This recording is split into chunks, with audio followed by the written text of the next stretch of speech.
مرسی علی عزیز از دعوتت. کارهای علی اثری اینجا خلق و در معرض نمایش قرار میگیرم.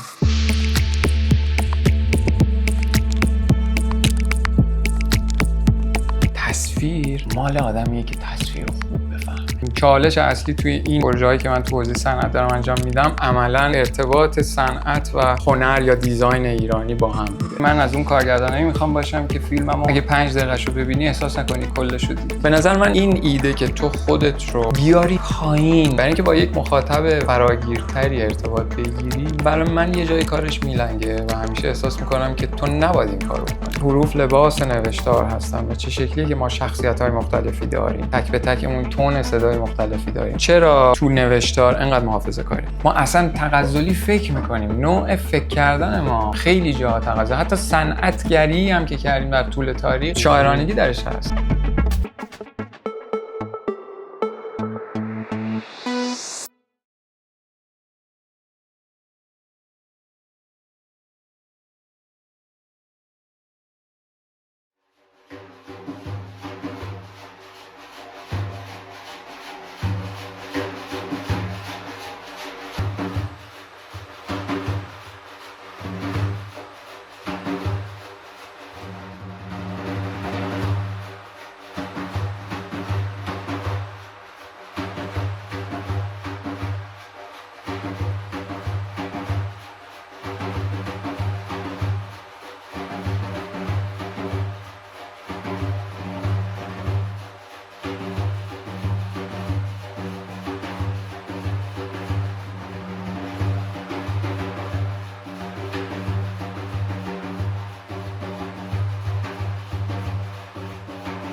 میخوام ازت تصور کنی زندگی رو بدون حروف و اعداد.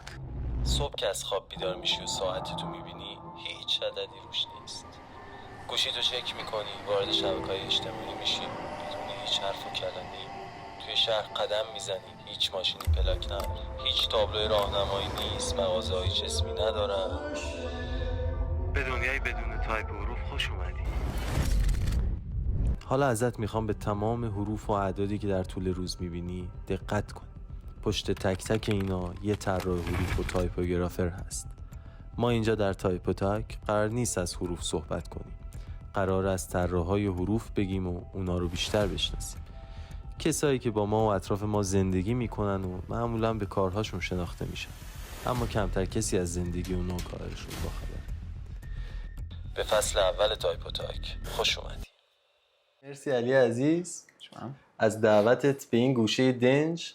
اینطوری فکر کنم برای بچه‌ها باید توضیح بدم که ما در گوشه دنج علی عسلی هستیم که کارهای علی عسلی اینجا خلق و در معرض نمایش قرار میگیرن. یه توضیح میدی بهمون؟ بله با کمال میل. خوش آمدین خیلی زیاد. فدایتون. مرسی. من یه آدم خیلی یک جانشینی ام و بیشتر عمرمو تو کارگاه هم میگذرونم و از اینکه امروز اینجا این خیلی خوشحالم. فدایتون. حالا قراره که یه سری نبش قبر بکنیم از 10-12 سال حداقل و بیشتر، چیزی نزدیک به 20 سال پیش هم میریم یه چیزایی با هم ببینیم. آره ریویو کنیم کارها رو. حالا مشکی پوشیدن ما تصادفیه ولی خب این نبش قبره میتونه مرتبط باشه. سربرانی جالب شد. با چی شروع کنیم؟ هر چی که تو بگی. من فکر می‌کنم میتونیم پوسترها رو ببینیم، بعد که از این میز فارغ بشیم و بعد اونا رو دونه دونه بکشیم جلو، ولی هیچ تقدم و تأخری نداره. یعنی اگه بخوایم از قدیمی ترین چیز شروع کنیم اونجاست. شما بگو. من ازم که پوسترها رو میتونیم استارت بزنیم و اونجا هم یه چیزی در چشمک میزنه که سراغش خواهیم رفت. حتما. اولین تایپ. حتما.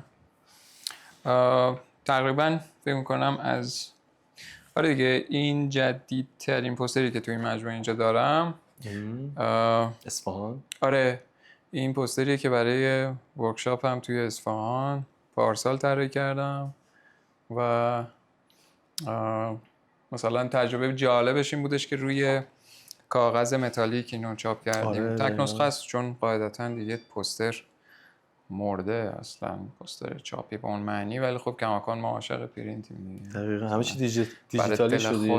آره موافقم. برای دل خودمونم که شده این کار میکنیم. و حساسیت توی متریال‌های چاپی خیلی برای من جالبه. حالا شاید بچه از متریال زیاد متوجه نشن تو تصویر، ولی خب اینکه هر پوستر با یه متریال چاپ شده قطعا دیگه. آره یعنی اینم بحث مهمیه که کلا گرافیک یه چیز تخت، از دید من حداقل یه چیز تخت روی مانیتور نیست، مخصوصا برای نسل‌های جدیدتر که اکثرا با کامپیوتر کار میکنن و شروع میکنن. فکر میکنن که واقعا مثلا چه بدونم یک ست اوراق داری همونیه که داریم تصویرش رو روی اسکرین میبینیم، در صورتی که واقعا 50% اونه و بعضی وقتا خیلی کمتر از 50%، مثلا 20% و 80% تاچشه. اصلا نور که به این میخوره است، اینتراکشنش با دسته. مثلا یه پاکت وقتی سنگینه، دیزاینی که تو روی این کردی معنیش فرق میکنه. موافقم.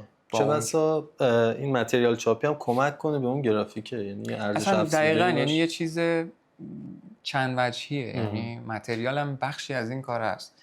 کمتر کار میشه با همون، کمتر تو فضای آکادمیک این بحثا هست، برای اینکه منابع هم محدودن، ولی خب چاره چیه دیگه، باید از سر فضولی کنجکاوی و کنجکاوی که لغت مثبت تریه سر کرد تو همه جا. بود آره این یکی از اون پوسترهاست. پوستر دیگه باز مال همین رویداده، اما تو دانشگاه هنر اصفهان برای یه لکچری طراحی کردم که باز حس و حالش مثل اینه، برای اینکه اینا عملا فاصلهشون 2 روزه و جفتش تو اصفهان اتفاق میافتاد و این فضای کروم و اینا رو من خیلی جالب علاقه‌مندم بهشون. و اینجا مثلا به نحوی حالا مثلا وصل شدن این که یه عده‌ای چون اینجا نوشته بودیم اصفهان، یه عده میگفتن که این چیزه، این قلمزنیه و من میگفتم که نه این مثلا چی میگن شبیه سازیه قلمزنیه، در صورتی که واقعا هم قلمزنی نیست. اما خب به لحاظ چینش و طراحی قطعا این مد نظر من بوده که به نحوی اون فضای مثلا چیزو توش تجربه بکنیم. آره. من فکر میکنم این ماجرا از علاقه تو به فضای تریدی هم میاد که خیلی متریال سازی یک چالشه.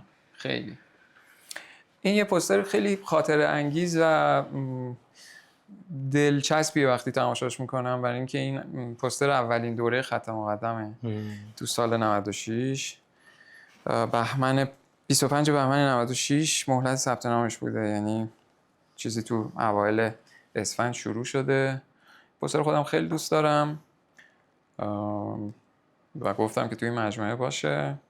کماکان به نظرم پوستر مناسبیه دقیقاً برای خط مقدم. این تعداد سال ازش میگذره، 7 آره. سال، ولی آره. هنوز کار میکنه. به نظر من بعضی کارها هستن که واقعا اینطور نیستن، یعنی بعضا آدم احساس میکنه که یک کمی شاید مثلا ترندی بوده اون دوره و این مثلا مال اون زمانه.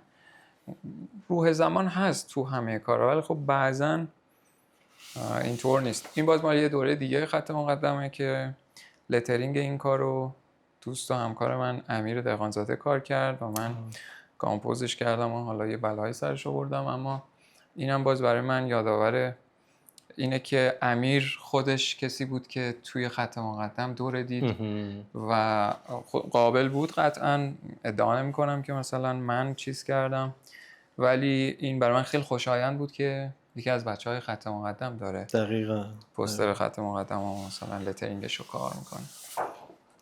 و برای بچه‌ها هم یه انگیزه و فرصت جالبیه که آره و من خیلی رسمی داشته باشم راجع به این حالا برسیم به محصولات خط مقدم، راجع به این صحبت میکنم که چه شکلی من خیلی مثبتم روی اینی که کارهای جمعی بکنن دیزاینر. دقیقاً خیلی اتفاقی که جاش خالیه.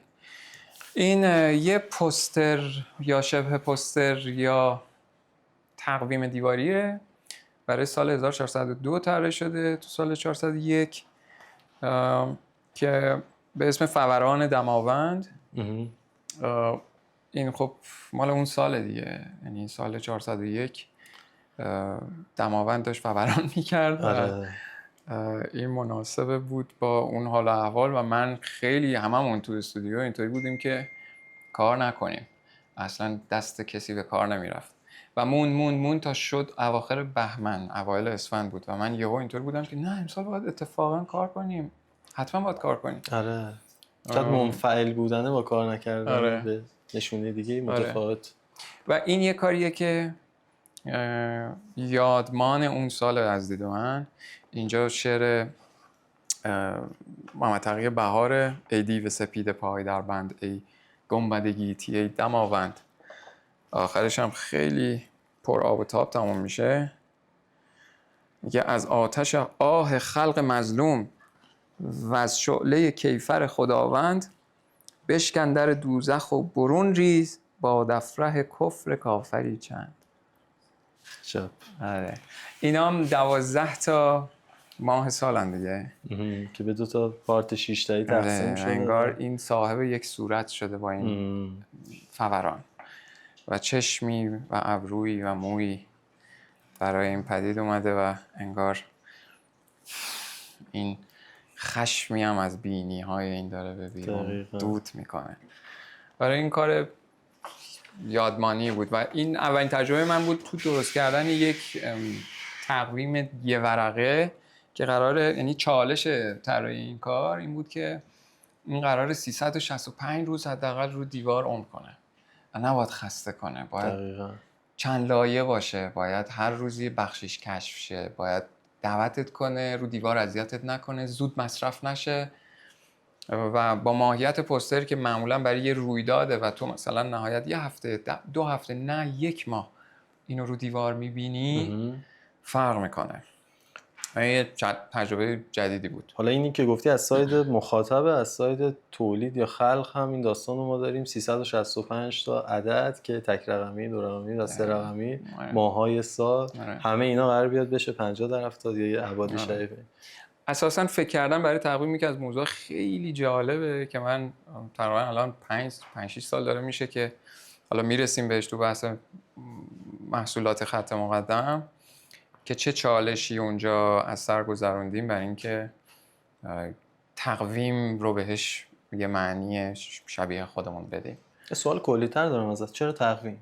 حالا مدیاهای دیگه‌ای هست برای ارائه، چرا تقویم انتخاب کردی؟ تقویم از این بابت که هر روز مثلا اونی که سر رسیده یا تقویم به لحاظ اینی که صرفا اطلاع رسانه یه اینتراکشن کاربردی داره و اینجا دقیقا جاییه که من خیلی دوست دارم نفوذ کنم توش.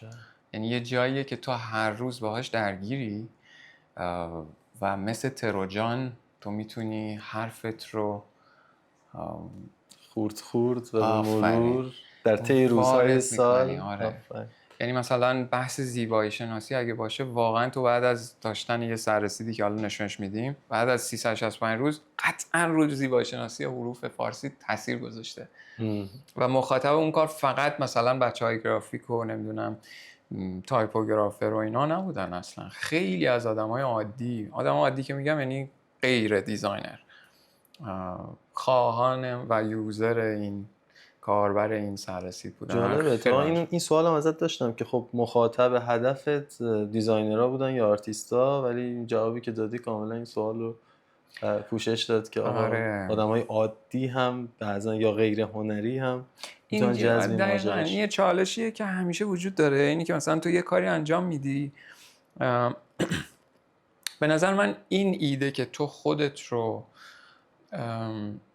بیاری پایین برای اینی که با یک مخاطب پایین، منظورم به لحاظ سطوح ارتباطی آسون تره، برای اینکه با یک مخاطب فراگیرتری ارتباط بگیری، برای من یه جای کارش میلنگه و همیشه احساس میکنم که تو نباید این کارو بکنی و قرار نیستش که دقیقاً، یعنی این برمیگرده به انتظار ما از یه اثری، یعنی که دقیقاً آن چیزی که من فکر کردم رو تو قرار نیست فکر کنی.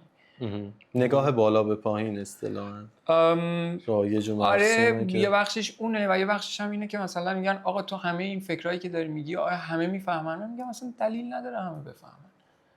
خب پلاستیک کار خودش حرفشو میزنه و خودش یک اثری میذاره. حالا این که دقیقاً مثل شعر حافظ، بازواره تو اون صحبتامون بودش، تو وقتی شعر حافظ، یه غزل حافظ رو میخونی، اگه از یه آدم اوریج متوسط سوال بکنی، معنی خاصی به تو نخواهد گفت. بگی آقا این غزل من بعد خوندم، چی ازش دستگیرت میشه؟ چیز خاصی نخواهد گفت، الکن خواهد بود از بیانش، ولی میگه خیلی زیبا بود، نمیدونم از عاشق و معشوق حرف زد، از می صحبت کرد، چیزای کلی این شکلی ممکنه میفهمه ولی شاید توی تفسیر و بیانش هنوز این یعنی یه درجه‌ای من همه حرفم اینه که دست کم نباید گرفت آدم. این یه درصدیش برمیگرده به نظام سرمایه‌داری که میخواد سریع پول کنه. آره. کار گرافیک رو سریع میخواد پول کنه، میگه آقا آره این باید فهم شه تا دست به جیبشن پولو بدن. اگه داره فهم نمیشه، اگه اون اثر نمیذاری، کال تو اکشنش پوله، این اگه داره پول رو در نمیاره جاش اینجا نیست، برو شما آرتیستی مثلا. بخاطر همین اون بحث آرت از دیزاین جداست که من میگم نه نیستن رو دقیقاً این اونجاییه که دیوار مادی بین این دو تا کاتگوری هست که دیگه، یعنی وقتی تو میخوای تو زمان تو زمان کم یکی رو راضی به انجام کاری بکنی، این کار اساساً ضد فرهنگه از دید من.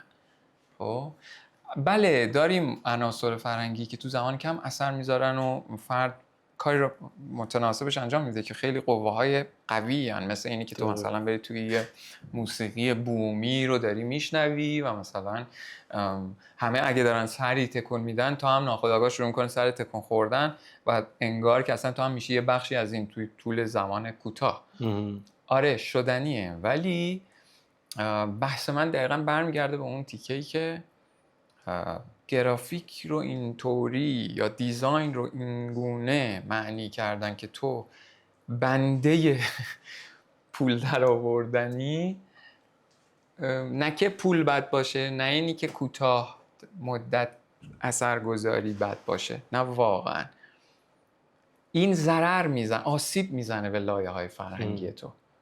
این چه بسا ازت هم دور میشه، یعنی تو هر چی میدوی سمت این ماجرا اون قضیه از تو دور میشه و وقتی میشینی تهنشین میشی حالا کار خودت رو انجام میدی، چون اگه بخوای رو اکثریت تاثیر بذاری این کار یکم اصلا آره از پایه شاید مشکل داشته باشه، ولی تو میتونی رو تعداد محدود ولی با دوزای مختلف تاثیر بذاری. و دقیقاً همینه. اصلا دست آخر من به این نتیجه میرسم که میگم آقا تو مگه نمیخوای پول شه؟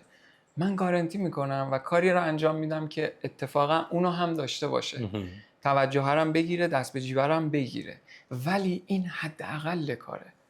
لایه‌های بعدیش چی؟ اون لایه‌های بعدی اساس کاره که باید باشه. حالا تو بحث هویت بصری مثلا ما با یه سری شرکت‌های صنعتی که کار می‌کنیم، اینا اصلاً از وادی هنر و دیزاین کم اطلاعن. این همه کار ما اصلاً فرهنگی نیست. من تقریبا میتونم بگم 3 سال اخیر 95% ما کار تو حوزه صنعت انجام دادیم با افتخار. و جالبه. آره و برات باز کنم و توضیح بدم برات جالب شاید باشه. آره یا برای مخاطبانه قطعا سراغشون میریم و به عنوان مخاطب شاید اینطوری جا افتاده که خب علی اصلی در متافور داره پروژه تعریف میکنه خودش و اونها رو به پروداکت میرسونه و حالا درآمدی یا چیزی، اما اینکه پروژه صنعتی به متافور ورود میکنه و حل مسئله میشه و تبدیل به محصول میشه و اینها، خیلی میتونه پروژه آره راستش تنها علتی که میبینی که صفحمون پر از چیزای این شکلی که شما گفتی و کم از اونا اینه که نمیرسیم جوری که دوست دارم من شخصا این پروژه ها رو پرزنتشون رو آماده بکنیم. و الان مثلا یکی از عزیزان به ما اضافه شده که فقط داره همین کار انجام میده، داره یعنی تنها تسکش اینه که روی این پرزنت ها کار بکنه اونجوری که من ما به عنوان مخاطب تشنه این داستان هستیم. چون ولی جواب خیلی از سوالات تو این ماجرا هست، کما که پوستری هم که الان جلوی منه قاعدتاً سفارش داده شده و میدونی حل مسئله شده، ولی همچنان تم و اون تیست علی اصلی داخل این ماجرا هست. یه مثل یا یک جمله عامیانه هست به نام برو دارمت، به اسم برو دارمت. ما یه پلتفرم ایجاد کردیم برای حمایت مالی از تایپوتاک به اسم daramet.com/taypotak که هر مبلغی در توانتون میتونید برید تو این سایت و پرداخت کنید که این چرخه ادامه دار باشه و ما هم دلگرم. اگه به هر دلیلی این شرایط براتون امکان پذیر نیست، لایک، کامنت و سابسکرایب شما هم میتونه به ما کمک کنه تا دلگرم باشیم و ادامه بدیم. مرسی. برمیگردیم به تایپوتاک. آره این مال یه سال 95 تادایکس در واقع هستش، سالانه هنر دیجیتال تهران. یه تجربه خیلی جالبی بود من اون سال کردم تو این پروژه. یه پروژه بود که دستمو واقعا باز گذاشته بودن و تو فکر کن که رو بیلبورد این لوگوتایپ با حجم خیلی بزرگی رو بیلبورد توی اتوبان مدرس قرار گرفت و من فکر نمی‌کنم این اتفاق باشه که چند سالی یه بارم تو تهران حتی بیفته که تو یه کار خیلی دیرخان رو به لحاظ زمانی که یه همچین چیزی حتی خونده بشه رو چه برسه به حذف رو بیلبورد شهری ببینیم و من خیلی خوشحال بودم از این بابت اون زمان. برای اینکه دوست دارم دقیقاً این مثل یه چیزی که از گاهی از تو غار میاد بیرون و لای همه اون اتفاقایی که همیشه روتینه همه دارن میبینن یه همچین چیزی رو دیدن سوال برانگیزه و من شک ندارم و دیدم اینو که آدمایی که شاید صرفاً یا صادقن با خودشون و با دیدگاهشون با جهان یا آدمای باهوشی هن واقعاً حرف میزنن راجع به کارا و تو اینطوری که لزوماً هم شاید ندیده باشی اون حرف رو اما قابل توجهه. یعنی اینطوری نیستش که میگم نه دست کم گرفت، مخصوصاً مخاطب ایرانی رو. مخاطب ایرانی با 1000 جور استعاره زندگی میکنه از بچگی، اصلا چیزا شفاف نیستن. چه اصراریه که آقا مثلا گرافیک، یعنی حالا من سر درد دلم باز اصرار که مثلا این باید در کوتاه‌ترین زمان ممکن مثلا. برای چی؟ آره چون میگن رسالت بیلبورد اینه که سریع خونده شه چون طرف تو ماشین وقت نداره، شلوغی دور و بر زیاده، اما میشه معکوس هم استفاده کرد. اصلا سریع خوند میخواد چه کار کنه؟ میخواد مثلا الان اینو سریع خوند. من جور برعکسش هم میبینم که اوکی سریع خوند ولی سریع هم از ذهنش میره. یعنی میتونه دقیقاً همین رو میگم. یعنی وقتی که این یه پرسش مثلا اینو من یه بار اینجا دیدم، حالا اینش هم البته که ضعف یه کمپین خواهد بود که فقط یه بیلبورد باشه و قاعدتاً چند تا بیلبورد قرار بگیره که تو چند بار اینو ببینی. ولی این کار خودشو خواهد کرد. یعنی من نمیگم همه بیان این کارو بکنن ولی این دیدگاهیه که قابل دفاعه. قطعاً قابل دفاعه. مثلا اون تریبون اگه در اختیارت گذاشته شد تا میتونی شلنگ تختتو بنداز و دفاع کن تا دیگه الان شاید انقدر جسور نباشم، یعنی الان شروع کنم کار کردن یه کمی خودم هم به لحاظ نمیدونم روحیات مثلا یه کمی چیزتر شدم.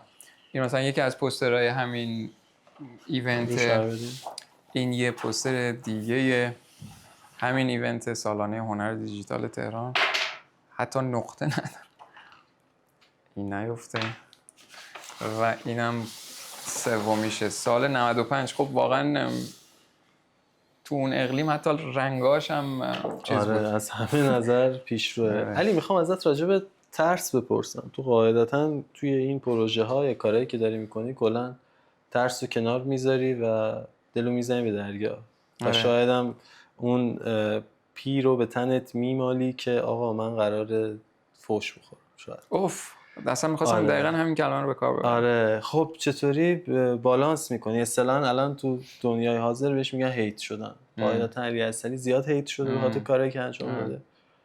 چطوری برطرفش کردی و چی داشتی که خودتو قانع کنی؟ یعنی یه لحظه شک نکردی که آقا شاید من دارم اشتباه میکنم؟ فقط صداقت. اشتباه کردن قطعا تو کار ما هست. همیشه آدم ممکنه اشتباه کنه. مثلا مگر قراره که ما اشتباه نکنیم؟ همیشه قراره اشتباه کنیم. ولی صداقت داشتن خیلی رأس همه چیزه. یعنی آن چیزی که فکر میکنی صحیحه در این زمان رو بهش گردن بگذاری و اجازه ندی تجربه ورزی تو رو دیگری به هر تگی که هست با هر تگی و عنوانی که میشه از تو بگیره. یعنی نگذاره تو از دریچه خودت با اون موضوع مواجه بشی، هرچند که اون دریچه ضعیف باشه، که به نظر من بحث ضعف و قوت اصلا یک بحث دیگری است. هرچند که اون دریچه بهتر بگم کمتر دوستش بدارن. خب تکثر رو باید پذیرفت. ما توی جامعه‌ای زندگی می‌کنیم که کماکان از مبادی زندگی مدرن اینش بهش وارد نشده، که به نظر من این بخش انسانی خیلی جذابیه. فرهنگ پویاست تکثر، اینکه تو اجازه بدی و بر بتابی گونه‌های دیگه مختلفی از فکر کردن رو، گونه‌های مختلفی از دیدن دنیا رو پذیرا باشی. یه حرف نیستش که مثلا فلانی میگه اینا بده پس مثلا 1000 نفر پشت سرش راه میافتن و فحش میدن. یعنی هنوز داریم اینا. آره. زیاد هم هست. با همکارها چطور؟ حالا ما مخاطب عامو در نظر میگیریم که شاید نظر هیتی بده، اما اگه یک همکار یا هم صنف و هم رشته این نظر رو داشت چطور باشه؟ چه نظری؟ این که آقا چیکار داری میکنی علی اصلی؟ البته بهت بگم من حالا همه این حرفا رو میزنم روی تک به تک اینها چالش کردم از ابتدا تا الان و آدمی هم که خیلی حراف هم هستم. آره چون تجربه کردی. من دقیقاً یعنی اینجوری هم که آره اگه پای بحث باشه من بحث میکنم و فکر نمیکنم کسی بتونه حریفم بشه. یعنی به خاطر این موضوع نه که بخوام بگم من آدم با سوادیم که بیا ببین، ولی واقعا مطالعه کردم. یعنی با دلیل و منطق آره میگی که آقا آره، یعنی مثل یه آرتیستی نشستم خونم و بگم آقا چی بگم، زبان من الکنه، کارم حرف میزنه. آره کار حرف میزنه ولی اگه لازمه زبونم حرف میزنه. و من برای اینکه بتونم این کار رو بکنم حتی برای خودم، میدونی تو داری میگی که شک مگه نمی‌کنی تو با خودت؟ واقعا خیلی وقتا من شک میکنم. آره من حالا هرچی برگردم عقب‌تر، متاسفانه هرچی برگردم عقب‌تر بیشتره و الان شاید کمتر شده و این تأسفه، کمی نشونه پیر شدنم هست. ولی خوبه که همیشه شک کنی. و اون شک کردن اتفاقا یه چیزیه که تو رو وامی داره بری مطالعه بکنی، بری بفهمی که چه جورهای دیگه میشه اینو دید، قبل از اینی که دیگران به تو فحشا رو بدن، فحشا رو تو خودت بشنوی، ندای درون، و بدونی که جواب خوبش چیه. درود بر تو. حداقل با اون حجم از درکی که تو اون زمان داری. و خود این یک اتفاق خیلی درسته. یعنی یه ایده‌ای که وجود داشت، مثلا یه کسانی بودن در سمت استادی تو فضای آکادمیک مثلا به من میگفتن که اصلا تو نباید توضیح بدی، کاره باید حرف بزنه. و توضیح دادن به خاطر همین از زندگی دیزاینرها انگار حذف شده. حتی بلد نیستیم بنویسیم، یه کپشن بلد نیستم بنویسم. وقتی نیاز هستش که طرف پروژهشو پرزنت بکنه، توضیح بده، باید تو بتونی توضیح بده. و اساساً اوکی پلاستیک این کار خودش یه چیزیه، توضیح یه عالم دیگه است. آره و توی ذهنها انقلاب میکنه. می‌بینید حرف زدنه که مثلا اساس فلسفه است، اساس تفکر بر پای کلامه. ما اینو حذفش کردیم و فکر میکنیم که فقط باید تصویر حرف بزنه. و اگه تصویر هم پاسخی نداشت میشه با حرف مجاب کرد مخاطب رو که آقا آره، تصویر مال آدمیه که تصویر رو خوب بفهمه. همه اون درسای لول بالایی که تو زندگی کاریت گرفتی رو کسانی اونا رو متوجه میشن که یا در اون سطحن یا اون سطح رو رد کردن. خب یه چیز تخصصیه، سطوح. میدونی اون سطوحی که من ازش حرف میزنم به خودآگاه رسیدنشا، خب که بتونه بگه، اشاره کنه، بگه فهمیدم اینجوری کردی، این مال اون سطح هست. خب ولی تو که نمیتونی 10 15 20 سال کارتو فشرده کنی تو حرف زدن با یه مثلا مشتری توضیح بدی اینا. هر کاری بلدی باید بکنی تا این موفق بشه، تا این فیلتر اون آدم رو رد کنه. خب برای من خیلی چیزا بوده، من همین الانم میگم سمت شغلی، دانشگاهی، این جایزه پایزه ها هست، فقط به همین دردا میخوره، هیچ چیز دیگه ای نیست.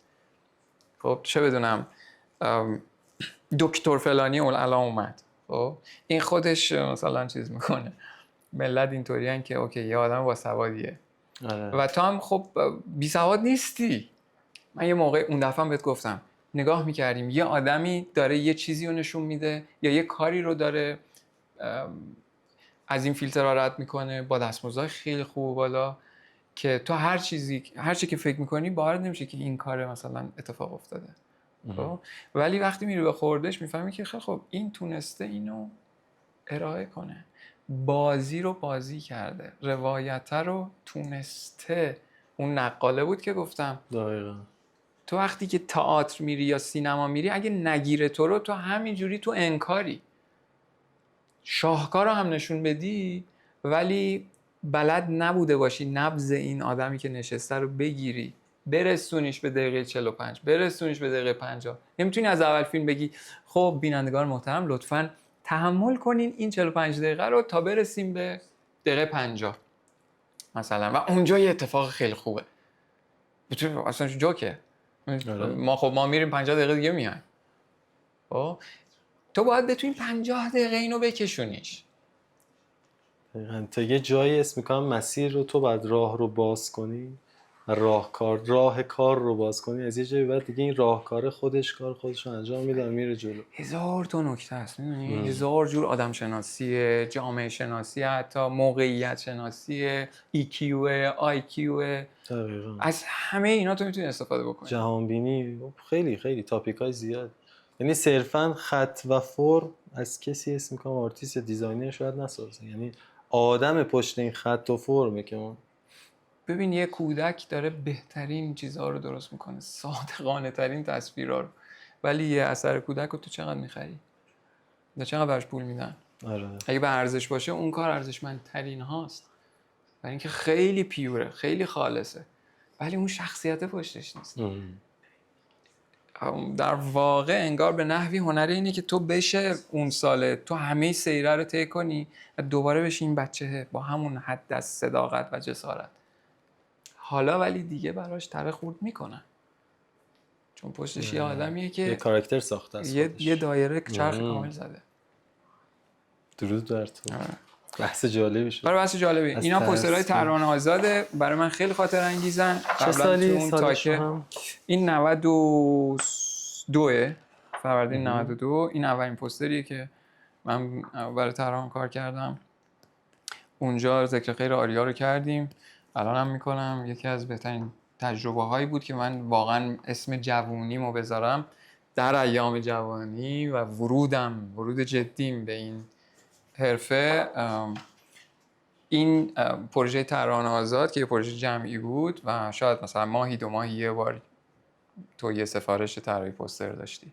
من شاید 6-7 تا پوستر تو این مجموعه، نمیدونم یادم نیست، همین حدود کار کردم. تجربه خیلی ارزنده‌ای بود و اونجا من اینو یاد گرفتم که اگر میشم مدیر هنری یه مجموعه‌ای، این فرصت رو باید بدم.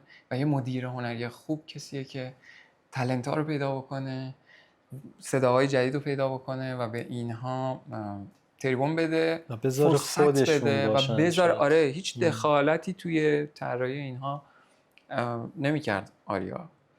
اینا همش برای من آموزنده بود و بعداً هم که تو استودیو با بچه‌ها کار کردیم و چیز بودم، میتونم بگم که خیلی تاثیر گرفتم و یاد گرفتم از این روی کرد. فوق‌العاده است. مدام این اتفاق سینه به سینه بچرخه و این باید فرصت بچرخه. خطا کردن و اشتباه کردن با آدم‌ها داده شه. یعنی ما دائما داریم خودمون سانسور می‌کنیم که مبادا اشتباه کنیم. بود زمانایی که مثلا تو از رو ریاکشنش میفهمیدی که شاید خیلی خوشش نیومده. تو هم اینطوری بودی که خب تو خوشت نیومده، من تاییدش میکنم دیگه. مثلا برعکسش هم هست، من یه کاری انجام بدم که استاد یا فرفن بگه خیلی خوشش میاد، خوشت. آره.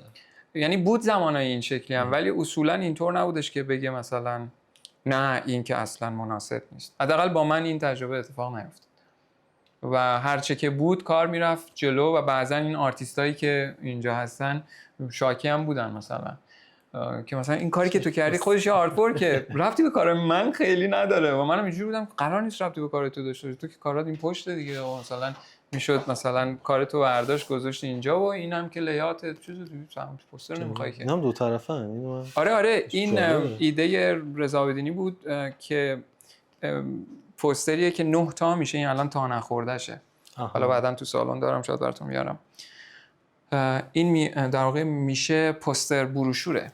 این 9 تا میشه و اینو تو به هر کسی که میاد توی گالری یه دونهشو بهش میدادن.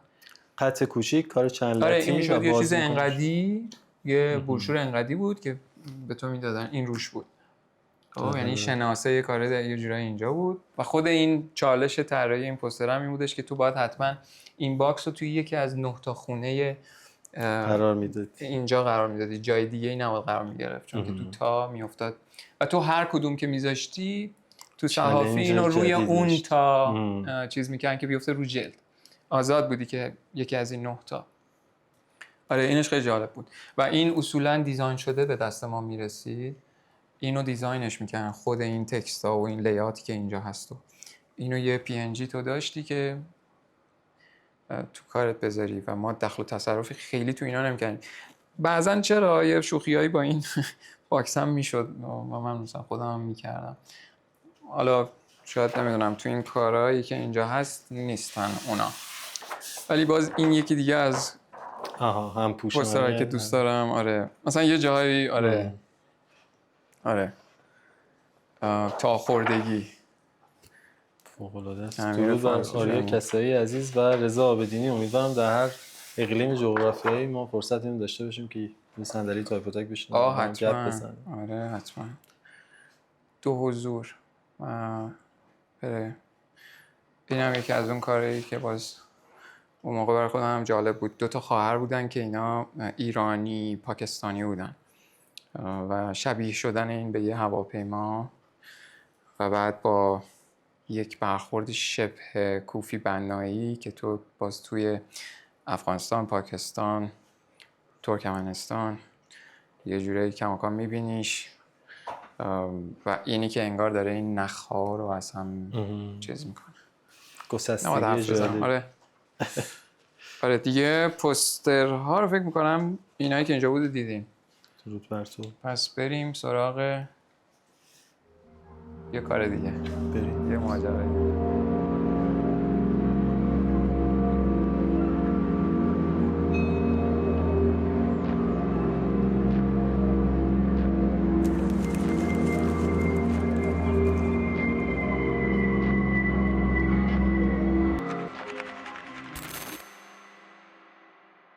لبی تر کردیم و استراحتی و اومدیم سراغ نشریات. آره من خب توضیح داده بودم که توی خانواده مطبوعاتی بزرگ شدم. پدر من 40 ساله که توی مطبوعات فعاله و ایشون یه روزنامه تو شیراز منتشر میکنه. الان شاید تو سال نزدیک به 30ش باشه و من میتونم بگم قطعاً این علاقه به کتاب و نشر و اینها رو از یعنی ارث رسیده به هم احتمال خیلی زیاد. شاید واقعاً چیزی رو بیشتر از کتاب و مجله دوست نداشته باشم تو زندگی. بنابراین آره میخوام بگم از یه تجربه خیلی سن کمم شروع کنم. من توی روزنامه تو سال 82 یه صفحه داشتم، یه صفحه خواستم که بدارم به اسم بعد چهارم و اون موقع خیلی موضوع کامپیوتر گرافیکس برام مهم بود. گرافیک کامپیوتری به طور کلی از انیمیشن ها گرفته تا همه چیز مرتبط با سی جی و اینجا لیات این کار رو من خودم انجام میدادم. من قبلا توضیح دادم که خب اصلا دیپلم من یا تحصیلات من تا قبل از دانشگاه هنر و گرافیک نبود و خیلی آدم تجربه‌ای محسوب میشدم. هنوزم هستم البته، یعنی اثری رو من نذاشت و خب یه جورایی معلومه دقیقاً که من اون موقعی که مثلا این در جستجوی نمو که اینجا نوشتم لترینگی که اون موقع کار کردم و فکر میکردم که یه فضایی باید داشته باشه، این حروفی که من کار میکنم که فضا مال خودم باشه و من خودم با اینا تجربه بکنم. اون موقع مثلا بوده 15 سالم، در حد توان خودم مثلا با موضوع مواجه میشدم و همون موقع دیگه شروع شد دیگه، فهمیدم که یه جایی که فوشخورش خیلی خوبه و این یه صفحه‌ایه که مثلا من از لای حالا 21 سال پیش 1382 آره و این از اینجا شروع شد و خب یعنی در واقع این اولین کاریه که من به طور رسمی شاید توی جریده منتشر کردم و بعداً تجربه کار مطبوعاتی با مجموعه مطبوعاتی عصر مردم، چون پدر من خیلی تو حوزه ادبیات، حالا هم خودش هم عموهام همه شاعرن و نویسنده هستن، علاقه اصلی ایشون به انتشار مجلات ادبیه و من توی 3 تا مجله ادبی که ایشون منتشر کرده تا به امروز همکاری داشتم و یکی از تجربه خیلی شیرینم ویژه‌نامه نویسا بود که این لای روزنامه قرار می‌گرفت، یعنی روزنامه این اینجا قرار می‌گرفت و بعدم که میشه روزنامه و 66 شماره این هفته نامه بود. 66 شماره، هر شماره شکل واقعا از این در اومده و یه فضای تجربه ورزی بسیار پویا، پر از کارهای عجیب غریب و فوشخور داشت. هرچی که اومد جلو خب پخته تر شد و نویسا هر شمارهش یک هویت بصری داره و من از همه تکنیکایی که بلد بودم استفاده میکردم. رد پای کارهای الان تو میشه در نویسای جوری قطعاً اصلا نویسا یکی از مهمترین جاهاییه که من باهاش خودم رو شناختم میتونم بگم و خیلی برام مسئله اساسی اینجا حروف نبودن.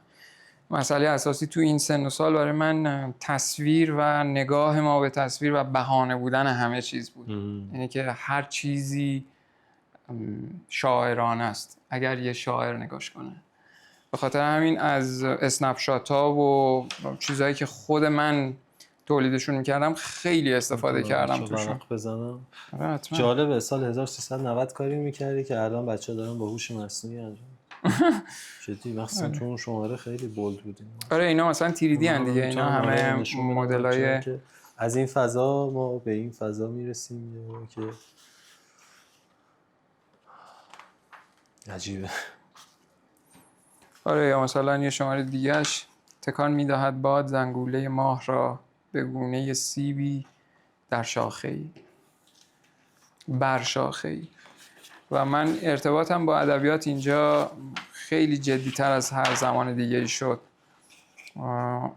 و میتونم بگم که واقعا اون ذهن استعاری و اون روحیه شاعرانه تغزلی رو این بسترها خیلی کمکشون کردن به ظهور رسیدنش. در واقع مثلا این یکی شماره حتی عکسایی که خود من گرفتم یه روستای اطراف تهران، تجربه ورزی‌های مختلف، شعر رو پرینت کنیم، پاره کنیم، عکس بگیریم، نمیدونم و این شماره روی مچاله کاغذ مثلا خیلی چیز داره، مانور داده. یا چه بدونم این شماره از توی این منوالای ایکیا که روی اینترنت بود من این تصویرهاشون رو برمی داشتم. واقعا این که رفتن سراغ موضوعای غیر شاعرانه و شاعرانه دیدنش برای من از هر چیزی مهمتر بود و وصل کردنش به یک غزل، یه شعر نو، بالاخره هر آغازی فقط ادامه است و کتاب حوادث همیشه از نیمه آن باز می شود. جالبه. مثلا یه پیچ خیلی بلند توی یه کویر و این کویریه که مثلا خود من رفتم و عکس گرفتم که این با پشت جلدش سر همن، یا این کاراکتر که واقعا توی این عکس بوده و این که روش قرار گرفته بود. جالبه. خلاصه آره، هر چقدر زمان داشتی برای هر شماره؟ این خیلی سوال خوبیه، برای اینکه خیلی کم زمان داشتم و من این زمانی بودش که تا صبح کار کن، تا ظهر روز بعد کار کن و فایل‌ها رو بفرست برای چاپخونه و بخواب. یعنی این زمانیه که من دانشجوی لیسانس هم بودم و دانشجوی خیلی بدی هم بودم، یعنی کسی از من دل خوشی نداشت تو دانشگاه، ولی همه زمانم واقعا به این چیزا میگذشت. دو تا تیرون خیلی مهم داشتی علی، یکی این که فرصت آزمون و خطا داشتی و دو آشنایی تو با فضای چاپ. بله واقعا خیلی این حائز اهمیت بود. یعنی یاد گرفتن چاپ از راه دور، چون من تهران اینا رو دیزاین میکردم، میرفت شیراز چاپ میشد و بعد لحظه شماری میکردم که اینا به دستم برسه و وقتی به دستم میرسید باید میفهمیدم کجا اشتباه کردم که اینا رنگایی نیست که من میخوام. حالا توی مکالمه با چاپچی، تو یه ورانداز کردن فایل خودم، پرسجو از این و اون، باید میفهمیدم که کجا اشتباه رفتم و این خیلی کمک میکرد. چاپشون افست داره؟ همشون افستن آره. یا مثلا تو این شماره که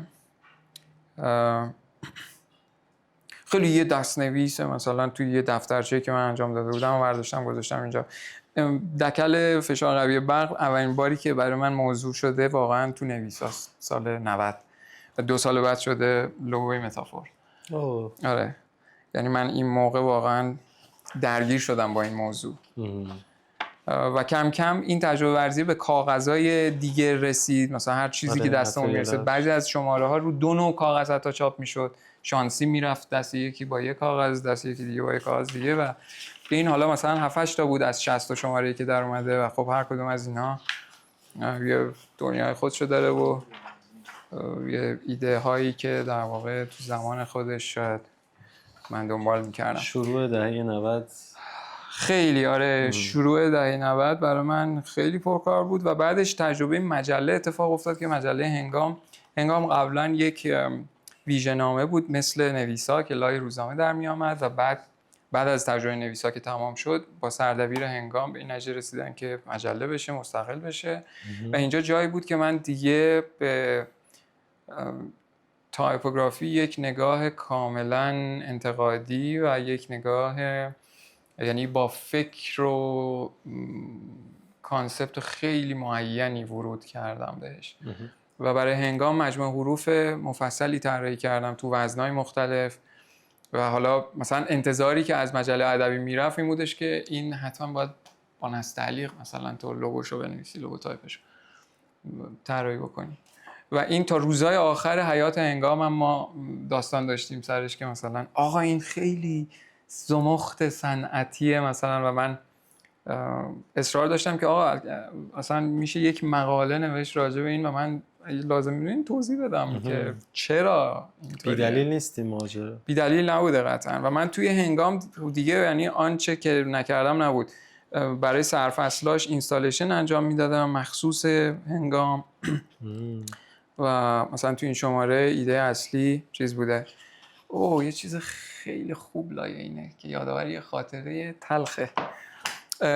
هنگام شماره 1 که در اومد یه فیدبک دادن به پدر من که این مجله خونده نمیشه، این رو کیوسک کسی نمیفهمه این چیه و بدو برس که مجلات به درد نمیخوره، هیچ کس نخواهد خرید و اینو چاپ کردن و قرار دادن اینجا به این شکل این مجله ارائه شد و من وقتی که به دستم رسید واقعا خشمی رو تجربه کردم که تا الان نکرده بودم و اینو نگه داشتم یاد اون دوران. بزنی چه شد؟ کلا فونت گریز بودی علی؟ خیلی برای اینکه نگاه هم چیز بودش، یعنی حتی اگر تو این روزنامه‌ام که من 15 سالم بوده نگاه کنی احساس میکردم که اون چیزی که نماینده منه وجود نداره و من باید اینو درستش کنم. ترجیح میدادی بسازی تا اینکه باید آماده می‌ساختمش. استفاده آره. کنی. باید میساختمش. مثلا تو این شماره های دیگه هنگام تجربه ورزیم حتی به جاهای دیگه هم ختم شد. حتی من به شیعیت مجله فکر کردم و تو این شماره بود فقط این اتفاقه که تو وقتی که مجله رو اینجوری بگیری اینجا بخون امروز اسم مجله هنگامه، یعنی یه جور انگار در حین این که اشاره‌ای به زمان داره.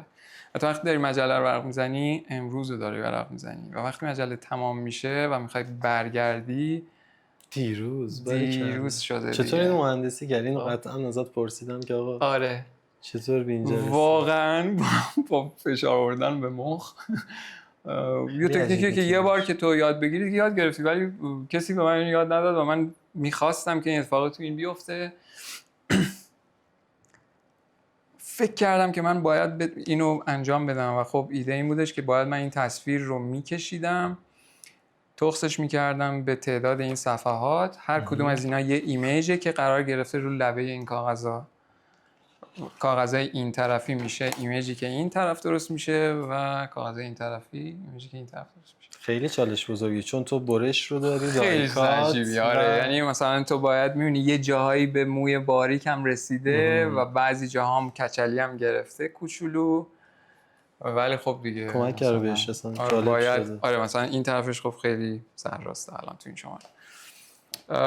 عملا هیچ جایی رو بلا استفاده نذاشتی، از هر فضایی که تونستی، چه عطف باشه چه حالا صفحات داخلی، سعی کردی استفاده کنی تا آره پیام تو برسه. دیوونه این کارا بودم و هنوزم هستم و اینطوری هم که انتظارم از مجله به طور کلی مثل یه فیلم سینماییه که تو وقتی که این فیلم تماشا میکنی، من از اون کارگردانایی میخوام باشم که فیلممو همشو ببینی تو. خب اگه 5 دقیقه‌شو ببینی احساس نکنی کلشو دیدی. برای تو سورپرایز باید داشته باشه و مجله یا کتاب شروع و پایان داره و زمان اینجا فشرده شده. خب بنابراین تو باید براش فکر کنی، سناریو بچینی و بگی که خیلی خب من با یه ریتم شروع میکنم میریم تو و اینی که چجوری تموم کنم، کجا به گره میرسه، کجا تو انتظارشو نداری چیزی میبینی توجهتو جلب میکنه.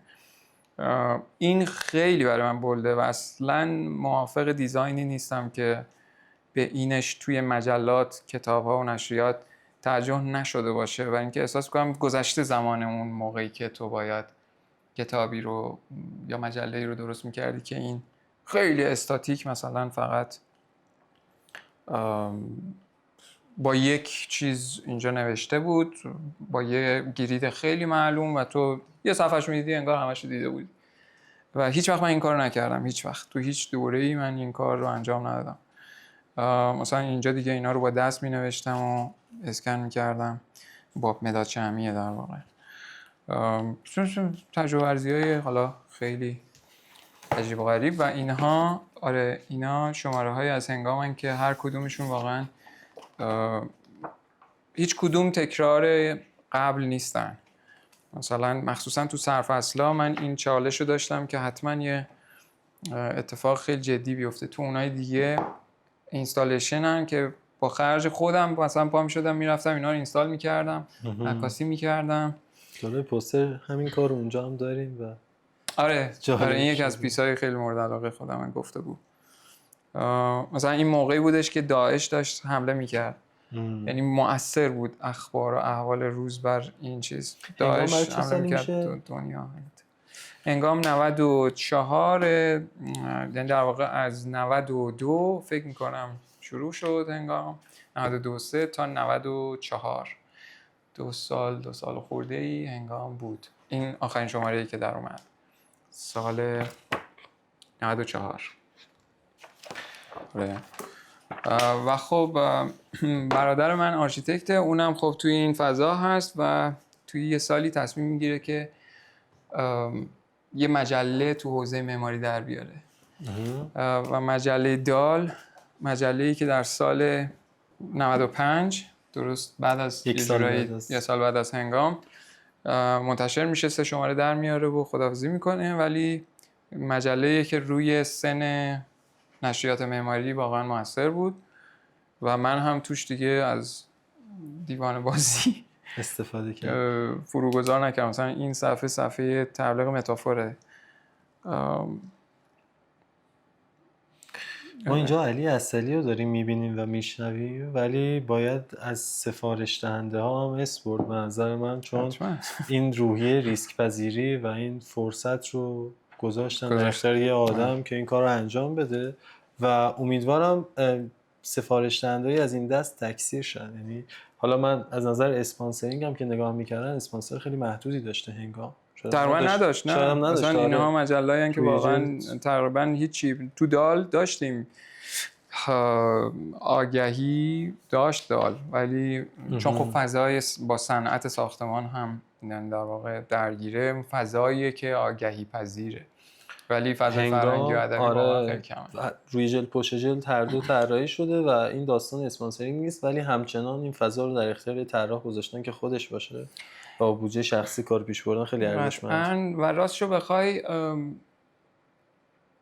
خیلی داستان داشتم من تو همه این تجربه. یعنی با پدرم، با برادرم، حالا با برادرم کمتر چون سمپاتیم، اونم دیزاینره، خب بالاخره حرفمو خیلی خوب میفهمیم. اون خیلی چیز بوده با من، خیلی همراه بوده با من، مثلا خیلی چیزا ازش یاد گرفتم. ولی با سردبیر هنگام، با پدر خود من، هر شماره ما چالش داشتیم. 5 ساعت 6 ساعت پشت تلفن من از اینجا دعوا صاف کردن این چه کاریه. تو گفتگو هم اشاره کردم که اصلا بعضا میتونه سخت باشه کار کردن با یه آدم آشنا تا اینکه یک سفارش غریبه داشته باشه. به نظر من چون اونها میدونن که میتونن چه جوری رو تو اثر بذارن. آره نقاط ضعف و قوت هم دیگه رو خوب میشه، ولی خب خارج از این محیط نیست اینطور. من برای بچه‌ها میتونم ورق بزنم. آره حتما. این دالم باز مجله‌ای که من براش مجموعه حروف طراحی کردم. ابتداً توی فضای خیلی گوتیک وار انگار حروف فارسی طراحی شدن، خیلی ملهم از فضای خدمتت که عرض شود فهرست رو داریم اینجا. آره یه فضای خیلی کوفی شاید بشه گفت، ولی خیلی هندسی و بروتال. تو شماره 2 که در اومد این فضا یه کمی تلطیف شد، یعنی یکم هم کرو توی این حروف معرفی کردم انگار. و بعد تو شماره 2 یه مجموعه لاتین هم، یعنی یه مجموعه حروف لاتین هم براش طراحی کردم. اینها در واقع ترکیب شد اون کوفی که استفاده می‌کردی با کالیگرافی یه جورایی. آره دقیقاً. و خب این مثلا این که اینا همه مونولاینن ولی اینجا مثلا خیلی های کانتراست. یه اتفاق بودش که من ملهم از جایی نبودم، ولی بعداً دیدم که دقیقاً همین کار رو، یعنی تو اسلوب کلی حروفت مونوان و خیلی ضخیم و هندسی هن و لابلای حرکت‌های های کنتراستی انجام دادی. فکر می‌کنی چه زمانی انجام شده تو ایران؟ نمیدونم، متصور نیستم. 700 سال پیش یه کتاب هست، یه نسخه خطی از منافع الحیوان. اصلا من وقتی اینو دیدم توی آرشیو یه کتابخونه تو امریکا، سال اسمش رو دقیق یادم نیست، اما حالا شاید بعداً خواستی اینو کپشن کردی، ولی خیلی توصیه میکنم بریم اونو هم ببینین. یعنی آدم واقعا میمونه از این که اون زمانی که تو داری با اون محدودیت ها و با اون نظام فکری کار میکنی، چه شکلی، چطور ممکنه تو بیای یه مجموعه حروف عنوان کتاب تو این شکلی تلفیقی کار بکنی که مونوها هستن. یعنی واقعا فضاش یه جاهایی شبیه به اینه و من تا اون زمان واقعا ندیده بودم. آره تجربه این یه فضا بود که میگم آره از اینجا حرکت کرده. اینم پدرش هنگام کس کارش تو نویسا میره عقب. یعنی مسیر کار من خیلی معلومه. بعدم نیست اگه دیده باشم و الهام گرفته باشم، اما یعنی میخوام بگم که این یه اتفاقی بودش که من پیش خودم اونجا که بهت گفتم توی اون صحبت خودمون گفتم من انگار مسیر رو از ته اومدم اول. دقیقاً. که خوشنویسی رو کار نکردم مثلا و خیلی تجربی ورود کردم به این موضوع. اینا همشون به مرور من هی میرسیدم من الان فلان زمان تاریخم. این روی کردیه که الان درسته که خیلی فرش به نظر میاد، ولی به لحاظ فرمی زمانی تجربه شده. من به این نکته رسیدم که حالا تو کار خودم اینطوری بوده که این قضیه سینه به سینه و فوت کوزه‌گری یا تجربه کردنه میشه در اختیار بقیه بذاری خیلی آزادانه، که یک نفر بعدها یک کاری انجام نده و برگرده عقب ببینه شخص ثالثی هم انجام داده. یعنی همه مطلع باشن از این جریان و همدیگر تکمیل کنن و برن جلو. این یه نگاه آره شاید اگه علی عسلی میدونست ارزش افزوده بیشتری، کمان که این کار داره، ولی ارزش افزوده بیشتری به یک کار 700 ساله اضافه میکرد با یک دیتا. آخه یه جوری شد الان صبحان که تقریبا من مطمئنم فرم جدیدی وجود نداره. آره. یعنی اصلا بحث جدید بودن یه بحثیه که چون ذهن ما فراموشکاره و آدما کهنه میکنن، مخصوصا برخوردشون با تصویر بالاخص اینطوریه، کهنه میکنن و میرن یک زیبایی شناسی جدیدتری کهنه میکنن اونو و دوباره میرن یه فضا. و این یه سایکلی داره، یه چرخه‌ای داره، تو برمیگردی بهش، رجوع میکنی بهش دوباره انگار ناخواسته یا خواسته، هی در رجوعه، در بالا پایین شدن. والا من حالا به بچه همیشه میگم به نظرم دنیا هیچ قصه جدیدی نداره، همش تکراریه، فقط یه سری چیزایی داره بهش اضافه و کم میشه، بیسش همیشه همین شکلی بوده. اینی که تو دنیای موجودات مثلا واقعا اگر همه این موجودایی که الان دارن دیده میشن، این که پرسیدی از من که چجوری حیات وحش رو اینقدر دنبال میکنی و مثلا برای جالبه، واقعا اینه. یکی از چیزاش کاملا بحث فرمالیستیه، این که مثلا تو فقط ترکیب رنگ و فرم رو نگاه بکن و ببین که طبیعت چقدر انتخابای عجیبی رو روا دیده و اینا جون سالم به در بردن از تکامل. تو ایران نمیتونه اون پرنده‌ای که یه دم عجیبی داره و یه منقاری رقص میکنه فلان، نمیتونه اینجا تو این اقلیم زنده بمونه، میخورنش مثلا. ولی چه بدونم تو جنگلای آمریکای جنوبی و اینا رو پیدا میکنی، یا توی یه جزیره‌ای که دور افتاده هزاران سال، صدها هزار سال از جای دیگه، این یه اکوسیستم خاص خودشه و داره طبیعت اونجا اینا رو ارائه میده. یعنی میخوام بهت بگم سورپرایز زیاده ولی اینا همیشه بودن. آره فقط تو نمیدونستی. آدم کنجکاو نیاز داره که اینا رو بغل کنه. و یه داستان دیگه هست، این که من یک چیز جدیدی رو کشف کردم و اینو در اختیار بقیه نذارم. آفرین. این میتونه آفت باشه. این میتونه آفت باشه. دقیقاً قضیه فوت کوزه‌گری است. من میتونم آزادانه این در اختیار بقیه بذارم چون عملاً چیز جدیدی نداره. این اتفاق بد است.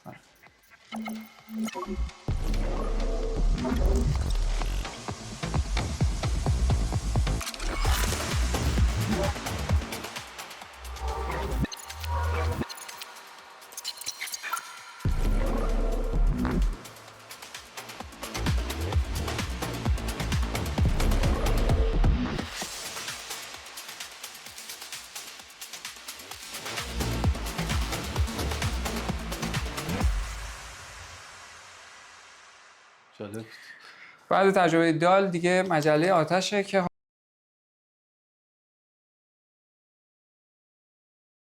حالا من همه رو نمیتونم نشون ندم، اما اینها هر کدوم بازی فضای خاص خودشون دارن. از این شماره به بعد خیلی جالبه شاید برای الان و این روزگار، برای اینکه من از هوش مصنوعی زیاد استفاده کردم و چالش اصلیم این بوده که چه شکلی رام کنم و چه شکلی فکر کنم شبیه به کامپیوتر. هوش مصنوعی چجوری فکر میکنه و تصویری که من بهش خوراک میدم رو چی ازش میبینه و به من یه پیشنهاد دیگه میده رو تو باید بتونی بفهمی تا بتونی کنترلش کنی. کماکان تو باید سوار باشی. تکنیک جدیدیه صرفا. و این یه چالش جدیدیه که اینا الان شماره‌هایی هستن آدمی که عشق سی جی و این داستان هست میتونه خیلی. من به لحاظ تکنیکی میتونم اینا رو تیریدی کنم ولی با اختلاف 20 برابر زمان. خب خیلی خبر خوبیه این. هوش مصنوعی فوق‌العاده است. مثلا برای هر کسی خبر بدیه، برای من یکی به نظرم خبر خیلی خوبیه. نمیدونم چرا. حالا جالب یه چیز میخونم که یه نکته میخونم که الان ما تو عصری داریم زندگی میکنیم که قابلیت‌های خیلی زیادی هست و تو در آن واحد میتونی چند تا قابلیت رو داشته باشی یا بهش دسترسی داشته باشی. تنها نکته بشر زمانه. یعنی تو الان محدودیت زمان نمیتونی اینو هندل کنی که از این همه دیتایی که دور و برته بتونی استفاده کنی. کاملا درسته. و اون کسی شاید یه جورایی برنده باشه که این زمانه رو بتونه بهینه استفاده کنه از هر چیزی. چالش انتخاب الان مطرحه. فکر کنم اون دفعه هم بهش اشاره کرد. درود بر تو. خب اینا پس پروژه های نشریات و ادیتوریال آتش بسیار زیاد. الان من فکر کنم تو تصویر توشات داشته باشیم که تعداد شماره چند شماره تا الان چاپ شده؟ تا الان 27 شماره. بسیار عالی.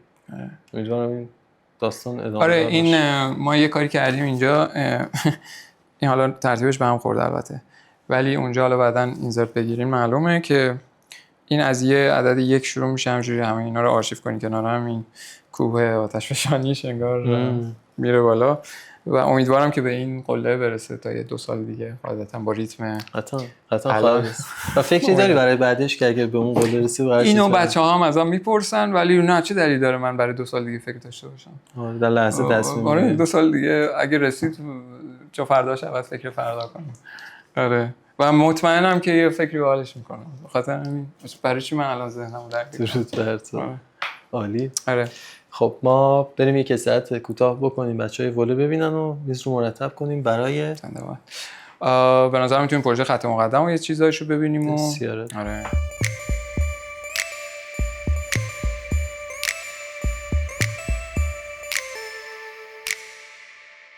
خب بریم با پروژه های خط مقدم شروع کنیم ماجرا رو که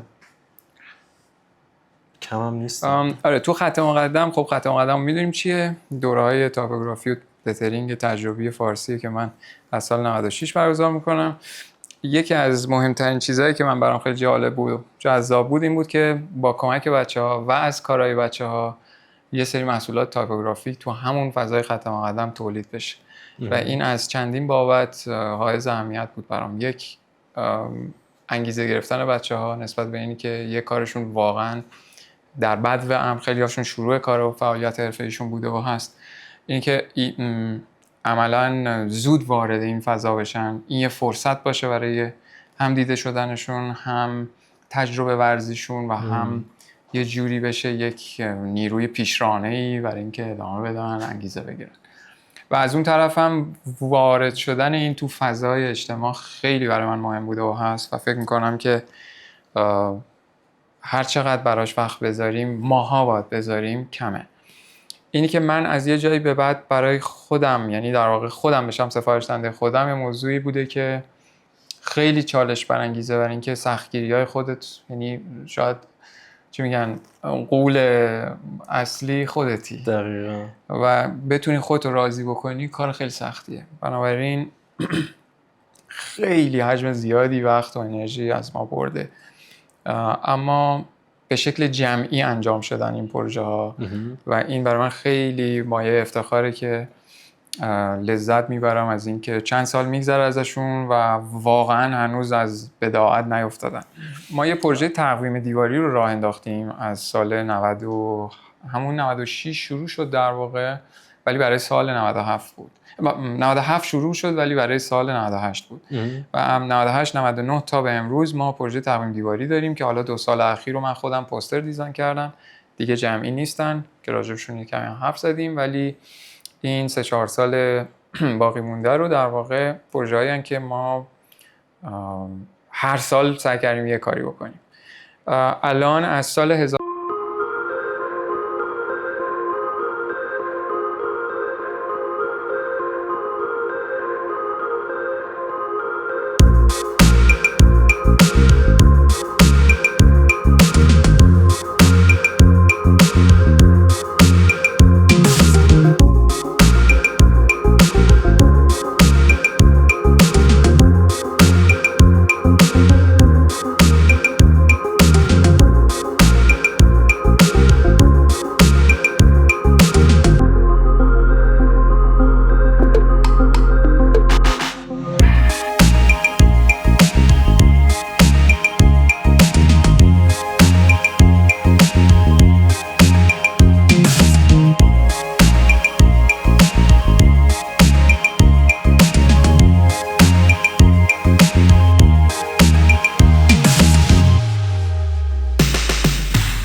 آره یه چیزیه که راجبه خط مقدمه.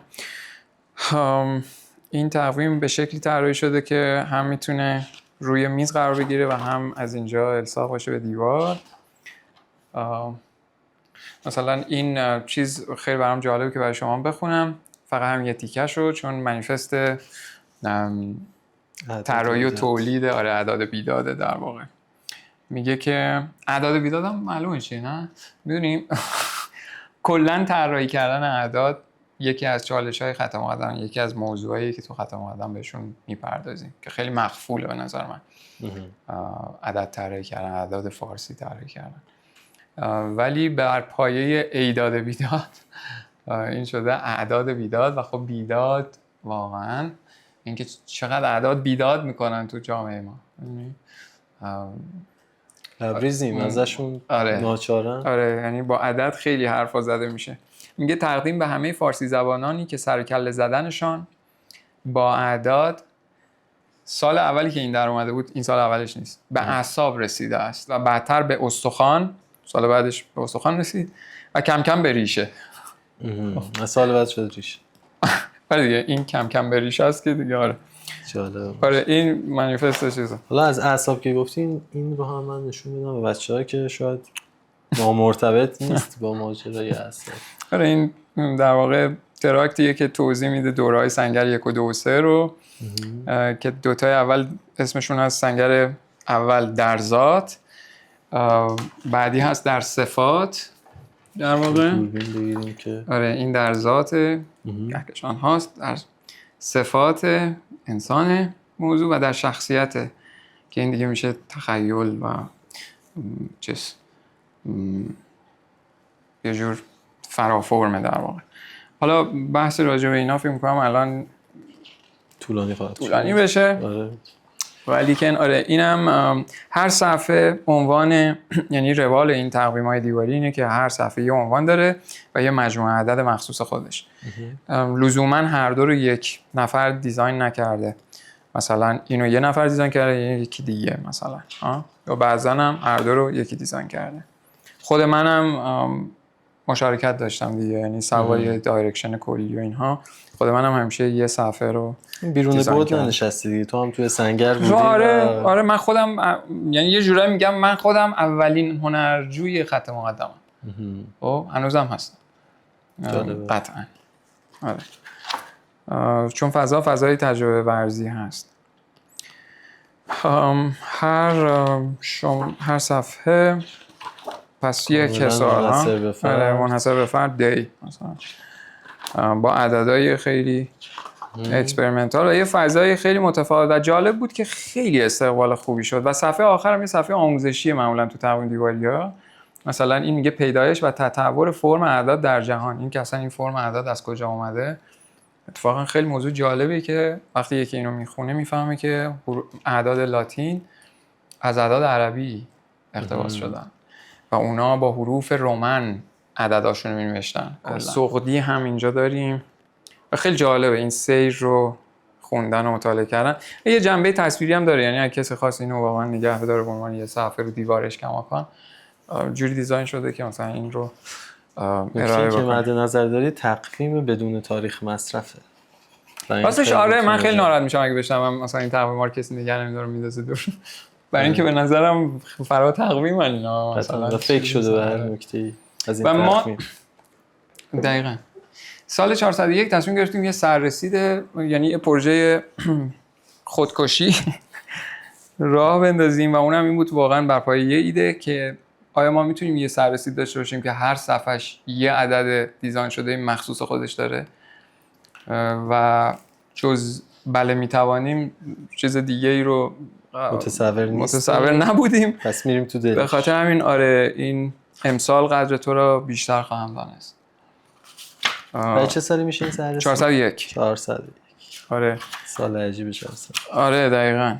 و این اسم همه بچه‌هایی که توی این سررسید کارشون هست و این یه کارگروهه که 1% برای این سررسید و 1% هم از آرشیومون استفاده کردیم، آرشیو بچه‌های سالهای قبل و چیزی نزدیک 30 نفر هستن که توی این که 365 تا عدد منحصر به فرد داریم و جمله‌ای که اول این سررسید نوشتید تو سال 1400 بوده. امسال قدر تو رو بیشتر خواندن است. آره حالا خیلی عجیب الان که زمان گذشت ازش. آره. اون عیار مشخص برمیگردیم به اون داستان که تقویمون نباید انداخت بیرون و شاید در چی ازش میگذره. آره. و اشاره کردن به سال و روز و زمان و ارزش اصلی و قدر. تو کیه؟ هر کسی یک خانشی خواهد کرد از این. و این یه پروژه بود که واقعا فراتر از انتظار ما ازش استقبال شد و خیلی تلاش کردیم تا ما اینو به بهترین نحوی که میتونیم دیزاین کنیم و برسونیم، چون یه وقت نمایشگاه هم داشتیم. ما می‌خواستیم همه اینا رو به اون نمایشگاه اسفند ماهمون برسونیم تو گالری سالس. اون سال این نمایشگاه رو ما داشتیم، این نمایشگاه اولین نمایشگاه خط مقدم بود اون سال، یعنی در واقع تا الان. و این باید میرسید به اونجا و باید میرسید به بازار دم عید مثلا. خیلی یک واقعا سال عجیبی بود 1400 برای استودیو و ما بیشمار شب و روز اینجا مشغول کار بودیم. گریدبندی صفحه ها متفاوت، یعنی آره اینا متفاوتن. آره و مثلا حتی اینها که صفحه‌ای که میخواد به توی که رسیدی به مرداد، این یه چیزیه که داره تکمیل میشه به مرور، یعنی همین هم ثابت نیست.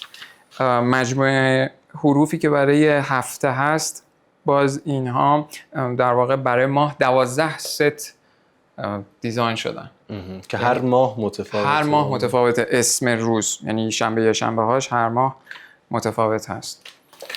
و این یکی از پروژه‌ای بود که TDC 2 سال پیش رو برد که حقش هم هست حتما. و میخوام ازت قول بگیرم که یه جوری کار نکنی که آدم دلش نیاد توش یه چیزی بنویسه. آره اینو خیلی بهمون گفت. پروداکت قوی شده. این یه چیزیه که آره اینو خیلی بهمون گفتن و چشم سر می‌کنیم. آره یعنی آدم دوست داره اینو یادگاری نگه داره بدون هیچ اثری از خودش. ما حتی به این فکر کردیم که یه روز، چون به این نتیجه رسیدیم که احتمالاً یه نفری که حتی نان دیزاینره، غیر دیزاینره، تحریک میشه که اونم کار کنه از این کارا. و یه صفحه‌ای رو در نظر گرفتیم به اسم دست و دل آزاد.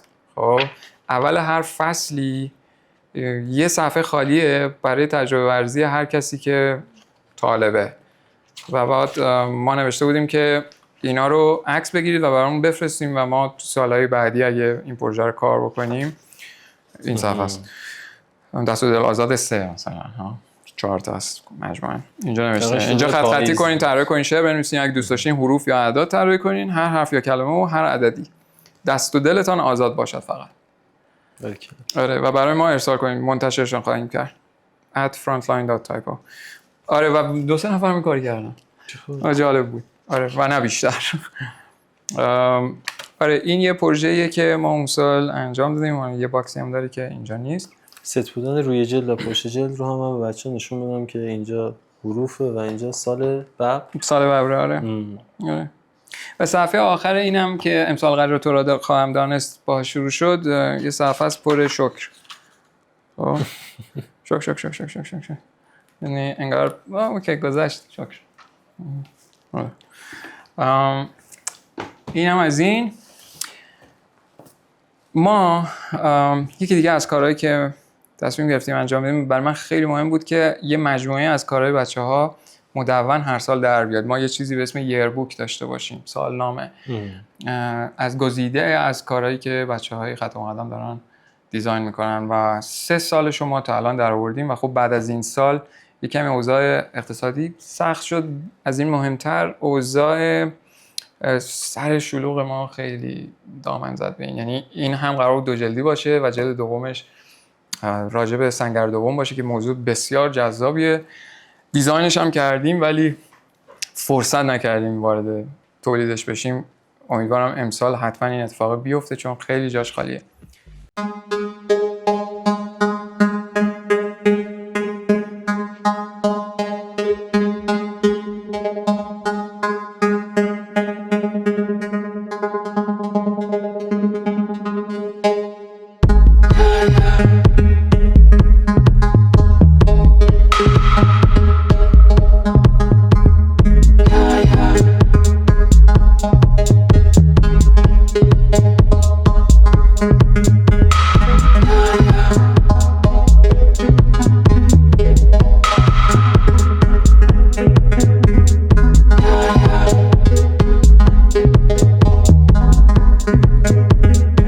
این مثلا مال سال 98 این سال مثلا روی مقوای ضخیم و صحافی فنری اینو چیز کردیم، دیزاین کردیم. اولش مفردات رو میبینیم، فقط حروفای تک. علی تو پروژه‌های مختلف ختم مقدم با بچه‌های زیادی کار کردی، تعداد خیلی زیادی تو اون لیستم دیدیمشون. خب این سوال پیش میاد که اگه صبحا میخواد این کار انجام بده چطور میتونه حقوق مادی و معنوی این ماجرا رعایت کنه؟ چون حالا وقتی با یک نفر طرف حسابی، 2 نفر، 3 نفر اوکی، ولی وقتی تعداد خیلی زیادی میشن چطور هندل می‌کنی؟ اینا پروژه‌ای نیستن که اصلا سودآوری مالی خیلی مثلا چیزی داشته باشن، یعنی همینقدر که خرج خودش در بیاد یر به یر در اومده. آره، بنابراین ما اساساً با بچه‌ها اینطور کار نکردیم که چون برای این کتاب‌ها کسی کار نکرده در واقع، به جز تقویم که چرا برای تقویم دیزاین کردن، اما ما در یک تعامل دو طرفه به این نتیجه رسیدیم. هم خیلی واقعا از هر من الشمسه که نمیشه فاند کرد که مثلا تو بخوای هزینه‌ای بپردازی و از اون طرف هم اینها آورد مالی جدی ندارن که بخوای بگی که نه این یه کاریه که داره یا آورد مالی داره و تو باید. بنابراین در یک توافقی ما این کار رو انجام دادیم. از دید من همه برنده‌ان توی همچین چیزی. یعنی در اومدنش ارجح نسبت به نیامدنش. بنابراین ما خیلی شفاف این رو با همه از ابتدا صحبت میکنیم و این رو به عنوان یک سکو میبینیم که این اتفاق بیفته، چون فاندرش هم خود منم، یعنی کسی که داره فاند میکنم خود منم و منم نه سرمایه دارم. آره، با بودجه شخصی این ماجرا. آره، یعنی کاملا توی همچین فضاییه و من واقعا تو فضای تجاری یا فضای کاری حتما باید مالی طی کرد کارها، ولی تو فضای این چنین تجربی همه باید دست به دست هم بدن. بخاطر همین میگم این یه پروژه جمعیه و من همیشه گفتم و بدون همراهی تک به تک بچه‌هایی که توشون فعال بودن شدنی نبوده. بنابراین یه چیزیه که مثل خدمت اجتماعیه به نظر. آره. همه دارن کمک یک زمین بازی رو تهیه دیدی که بچه‌ها میتونن بیان و تون هر کاری دوست دارن انجام بدن. آره. من برای اینکه این سال این کتابو در بیارم و اون سر رسیدو چیزی نزدیک به 80 میلیون تومان از اون پول قرض گرفتم. این گفتنش رو راحت میگم برای اینکه اون زمان واقعا ریت، یعنی هزینه تولید کردن اینا زیاد بود و اندوخته من به من این اجازه نمیداد که همچین هزینه‌ای بکنم و در طول مثلا چند ماه بعدش من اینا رو پس دادم به افرادی که ازشون کمک گرفتم.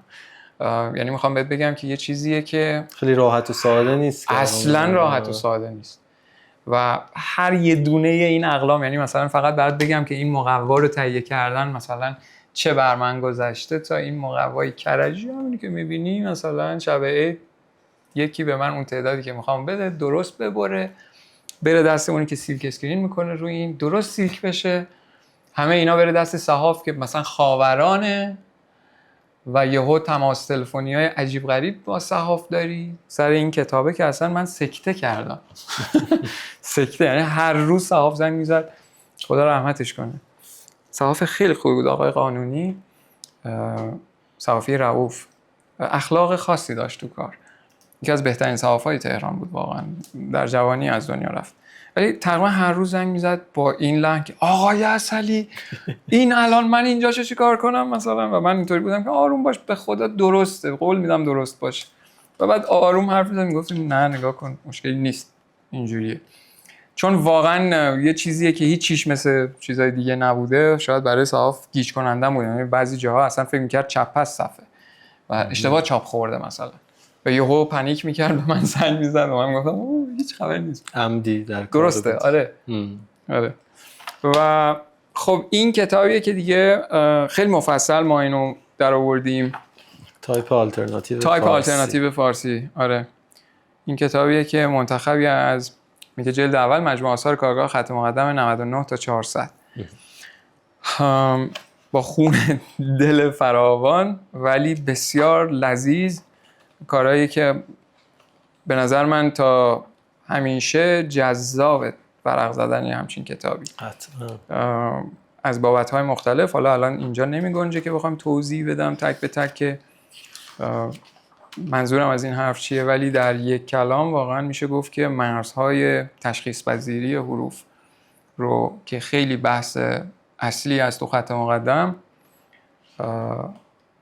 تو به عنوان یک موضوع خیلی خلاقه تو این کتابا میتونی و تو همه کارهای خط مقدم میتونی دنبال بکنی. و من خیلی خوشحالم که خط مقدم رو سن دیزاین تو ایران تاثیر خیلی جدی گذاشته و اثرش رو دارم روز به روز بیشتر میبینم و خیلی خوشحالم از این بابت. و خب یه کار دیگه هم هست که ما تولید کردیم، یه توت بگ روی پارچه شمعی که یکی از چیزا خیلی جذابیه که برای خط مقدم تا الان تولید شده. اینم به انضمام این کتاب این سر رسید و این برای بار اول و برای نمایشگاهی که ما توی سال 1401 این پوستر است، 1400 ببخشید، اسفند 1400 برای اون اینا رو آماده کردیم و این که بهت میگم یه ماراتون تمام نشدنی بود واقعا. یه بخش آره تمامی نداشته. این نکته برای من جالبه علی که خودم خیلی با این داستان دست و پنجه نرم کردم که تایپ روی کاغذ نمونه. یعنی خب کاغذ جایی که ما توش خودمون و ذهنمون رو خالی میکنیم و میتونه بسنده به این داستان نباشه و تبدیل به یک محصول کاربردیش. علی چطور به این ماجرا پاسخ داده تا الان و چه چالش‌هایی رو داشته که اوکی من تایپ رو از روی کاغذ بردارم و تبدیل به محصولی کنم که یک آدم با سلیقه‌های مختلف این رو بپذیره، بابتش هزینه بده بعضن و استفادهش کنه. تقریبا تو هر پروژه‌ای که تو فکر کنی ما اینو دنبال کردیم. میدونی مثلا این یه پلاکه که من دیزاین کردم و تولید شده، جای دوتا میختره برای یه دوره یه علم تازه نوظهور تو ایران به اسم میانداری و این پلاک یادبود دوره آموزشیشه که توسط پدر این علم در ایران برگزار شده و یه کارفرمای خیلی با درک بالا حاضره که این یک مجموعه دیزاین جدی برای این اتفاق رقم بخوره. اینی که این پلاک اینجوری دیزاین بشه، تولید بشه تو تعداد اون نفرات و بره قرار بگیره، ارتباطش با میانداری چیه. حالا اینا یه بحثایی که الان زمان خیلی گرفته میشه که من بخوام بگم چرا این ماژول دونه دونه است یا قطره قطره است و اساساً بنیادی که داره این کار رو انجام میده بنیاد فراتر خودش یک مجموعه‌ایه که ما از ابتدا باشون همراه بودیم و یه هویت بصری خیلی جدی هستش که هنوزم رونمایی نکردیم. ما از خیلی از این پروژه‌هامون برای بار اول شاید تو این زمان حداقل که داره اینا نمایش داده میشه غنیمت برای ما. ولی آره اینی که میگی مثلا اینی که من خب با این کارفرما سابقه بر این 2 سال پیش از این هم همراه شدم تو پروژه‌های دیگری با اسمهای دیگری و از ابتدا این چالشه بوده که آقا این فضایی که تو داری با حروف چقدر برات جدیه و من حرف زدم راجبش. شاید بتونم به جرئت بگم برندبوکی که برای این برند کار شده تو ایران بی‌نظیره. من حداقل ندیدم یه برندبوک فوق‌العاده مفصل 2.5 سال کار خیلی جدی من و تیمم روی یه پروژه صنعتی که به زودی ازش رونمایی میکنیم. اینا کارهای 2 سال پیشه ولی هنوز از کل این پروژه رونمایی نشده. ولی اینی که داری میگی که برگردم به بحثت، اساساً اینی که اهمیت تایپ، یعنی من وصلش کردم به یه موضوع دیگه هم وصلش کردم تو فضای صنعت، ولی اهمیت حروف، اینی که حروف لباس نوشتار هستن و چه شکلی که ما شخصیت‌های مختلفی داریم، تک به تک اون تون صدای مختلفی داریم. چرا تو نوشتار انقدر محافظه کاریم؟ و این یه بحثیه که اساساً خط مقدم باهاش شروع میشه، متافور دنبالش میکنه در عمل، خط مقدم در آموزش و برای من یه موضوع جهادیه.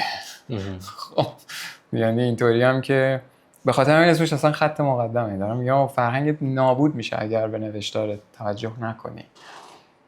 و اون دستی که باهاش میزدی سابقه بر این که این بود که مونوفونی بود، تک صدایی بود، اون دیگه برو نیست. جامعه نمیپذیره اینو. تو باید چند صدایی رو تجربه کنی. یه هویت برند و هویت بصری برند مفصلی هست و این مشت خروارشه واقعا. شاید مثلا ما 200 آیتم چیز دیزاین کرده باشیم این 2 سال و نیم. دیگه حس میکنم کسی که از غول تایپ آلترناتیو فارسی عبور میکنه یه همچین کارهای دیگه براش تم بازی و ببینیم حالا اینجا چی کار جالبی میشه انجام داد. حالا اوکی پلیمر صنعت سخت خشنه، ولی خب اوکی منم حروفی دارم که میتونه اینطوری باشه و این دوتا با هم دیگه ترکیب میشن. چه خیلی یعنی میدونی واقعا تو همین پروژه، حالا من اینو چون بازش کردم و مثال زدم لازمه که حتما این توضیح رو بدم. تو این پروژه حتی تا 1 سال و نیم بعدش هم ما چالش داشتیم، حتی با کارفرما. چون کارفرما که میگم که یک نفر که نیست که، تمام عواملی که دارن تو این شرکت کار میکنن هم براشون سوالهایی هست. افرادی هستن که بازاریابای این مجموعه هستن و دارن توی بازار یا تو نمایشگاه‌ها اون خط مقدم شرکتن، فورفرانت ماجران، اون جلو دارن حرف میزنن راجع به مجموعه، سوالا رو اونا جواب میدن و اونها هم باید توجیه باشن و واقعا 1-2 سال طول کشید با همه این چیزایی که من تعریف میکنم. 1-2 سال طول کشید تا این جا بیفته و اون حرفایی که من میزدم میگفتم صبر کنین این بمب چند زمانه ای اگه در نظر بگیریش یه زمانش 2 ماه دیگه است، یه موقع 6 ماه دیگه است. صبور باشین و اینو ببینین و اعتماد کنین.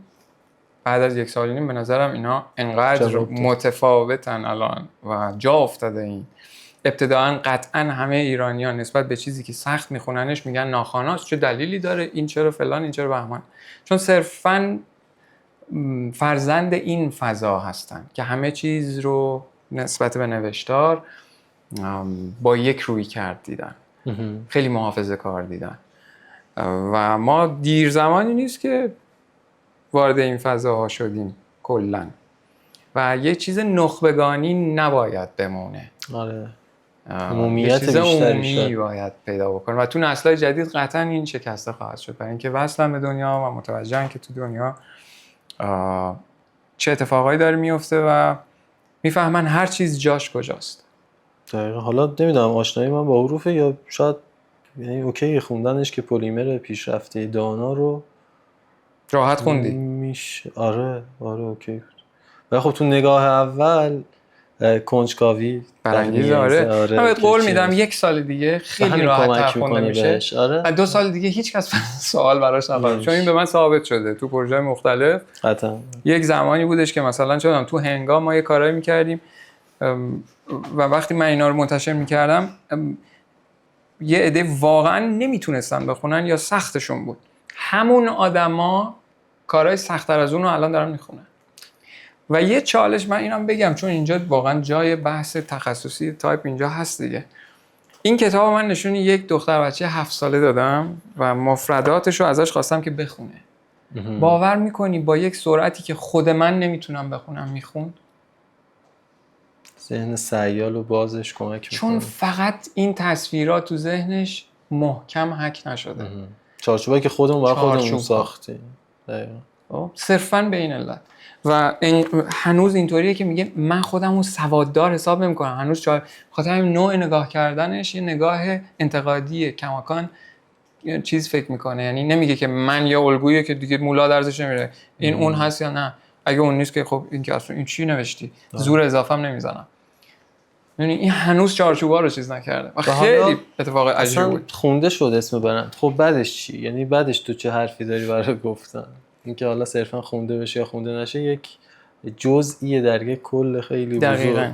میدونی یعنی فقط بحثش خونده شدن به معنی اینه که من اینو تونستم بخونم نیست، این خیلی ابتداییه. خب این با خودش لحن داره، با خودش یک عالمه فرم رو داره به تو القا میکنه و وقتی که روی تیشرت یا پیرن یا چون اینا کارخونه هم دارن تو کارخونهشون پشت لباس کارگرها این داره دیده میشه. این به این افراد چی القا میکنه؟ این خطوط نازکی که بین این حروف هست با یک دقت و یک هم بازیگوشی و چابکی داره، هم از اون طرف یه حال محکم بودن و راسخ بودن داره، مهندسی درش هست. چی القا میکنه ناخودآگاه حتی به اونا؟ میدونی؟ آیا از اونها آدم‌های منضبط‌تر، بازیگوش‌تر به یک معنی، خلاق‌تر چابکتر میسازه و اینها چیزایی هستند که توی هویت برند ما بهش رسیدیم که باید این برند اساساً چون قبل از که اینا دیزاین شن تو هویت برند درگیر شدیم با موضوع کار اینها، بالا پایینشون رو سنجیدیم، فهمیدیم که چابکتر باید باشن. یکی از مشکلاتشون، نقاط ضعفشون چابکیه. دقیقاً. و این چابکی رو ما چجوری میتونیم ترجمه بکنیم توی مهمترین پیشانی این برند یا مجموعه که قطعاً لوگوتایپشونه. یه پروژه خیلی مفصله که حالا توصیه میکنم، امیدوارم تا اون موقعی که شما اینا رو چیز میکنین ما ما اینا رو منتشر کرده باشیم که بچه‌ها که کسایی که دارن میبینن و اگر راغب شدن بتونن بیان تو صفحه‌های ما اینا رو تماشا بکنن.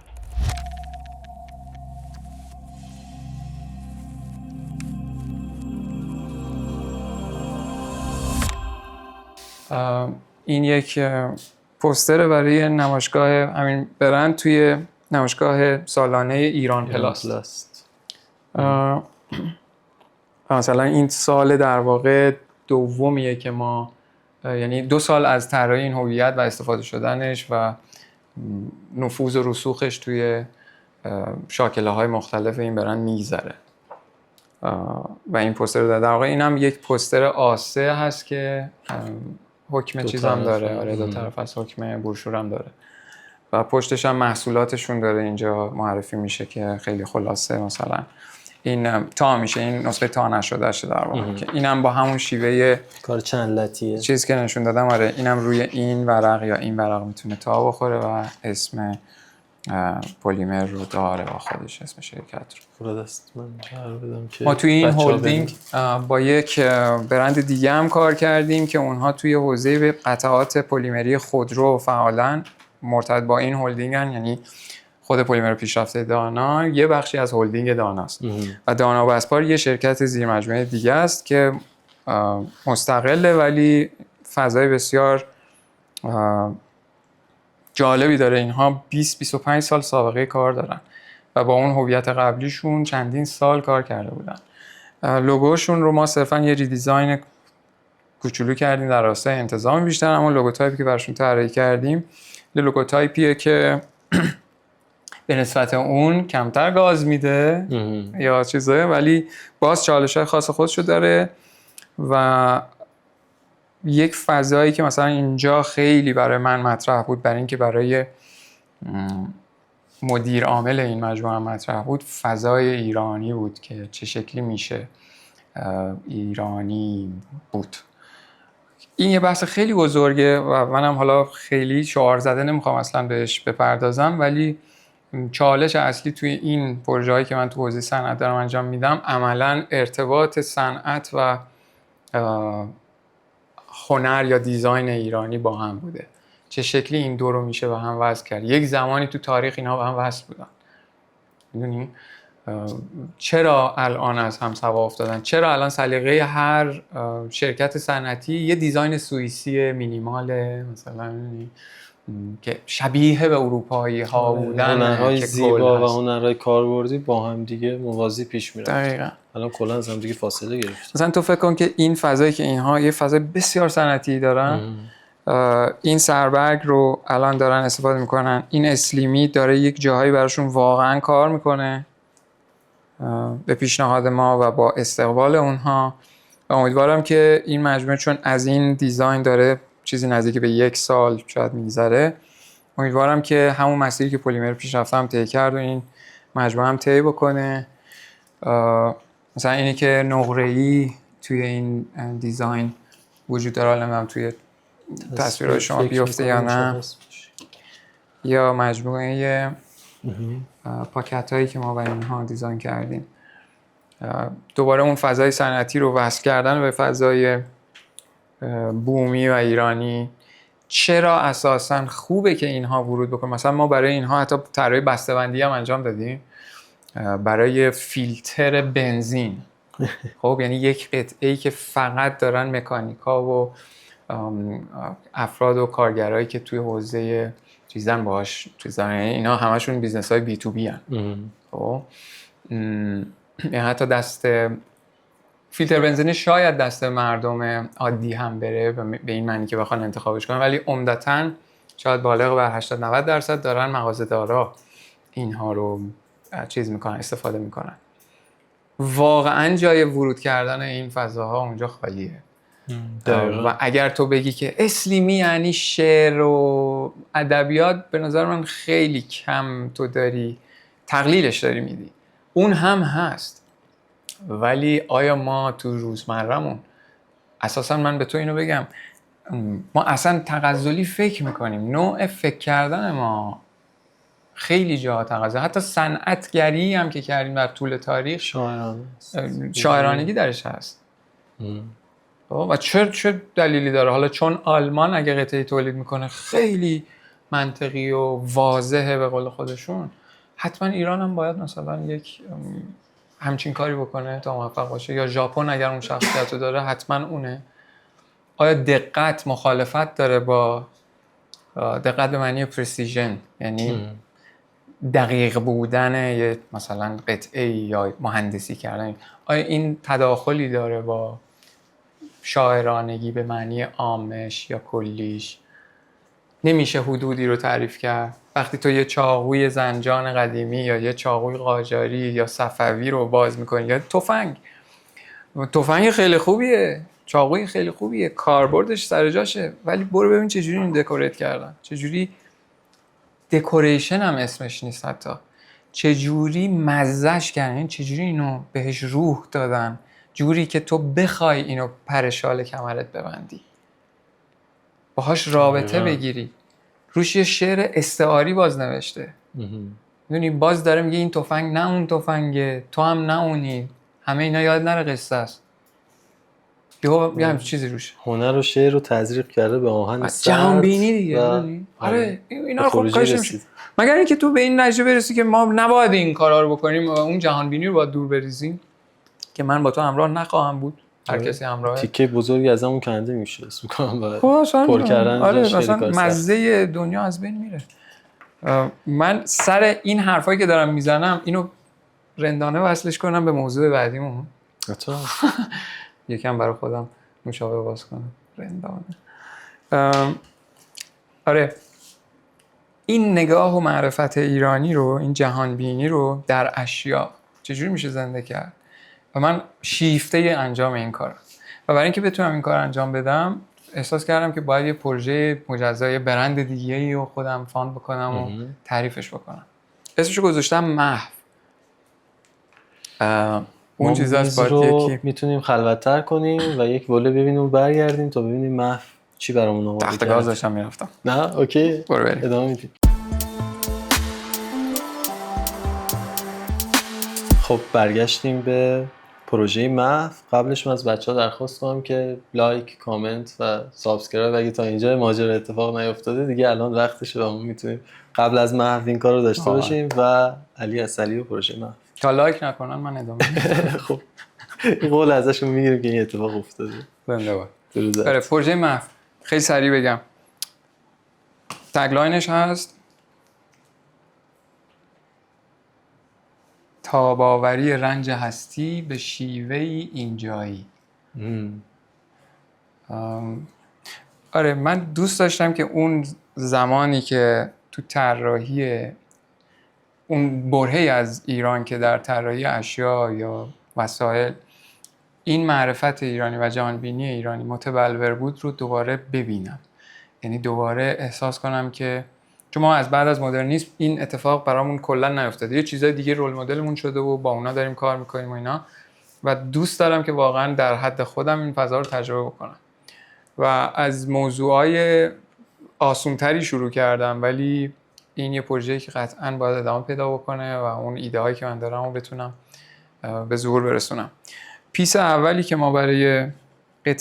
که ما برای محو کار کردیم میگه رو محو یار شو به خرابات نیستی. این محو بودن به نظرم اساره اون جهان بینی هست. دقیقاً. و این اسم از اونجا میاد و خب لوگوشو هم شاید دارین تماشا میکنین. بزن قدحی دستی که جامی درش هست. محوی بی خود و بی جهت نمیشه، باید دقیقاً یک اتفاق کاتالیزور داشته جامی باشه. زد که حالا اون جام، حالا من حرف بزنم میگن شدی معلم دینی ها که میگفتن فلان اینا، نمیزنم. نه برمیگرده به اون ماجرا که تو ماشین راجعش صحبت کردیم، خوش باش آره. دمی که زندگانی این است. آره. این محو یه یک آنباکسینگ خیلی چغه رو داریم. پشتش گیر کرده تو اینجا یه لبش. بله بله خیلی. یه کوکتل پنیریه. نه شوخی کرد.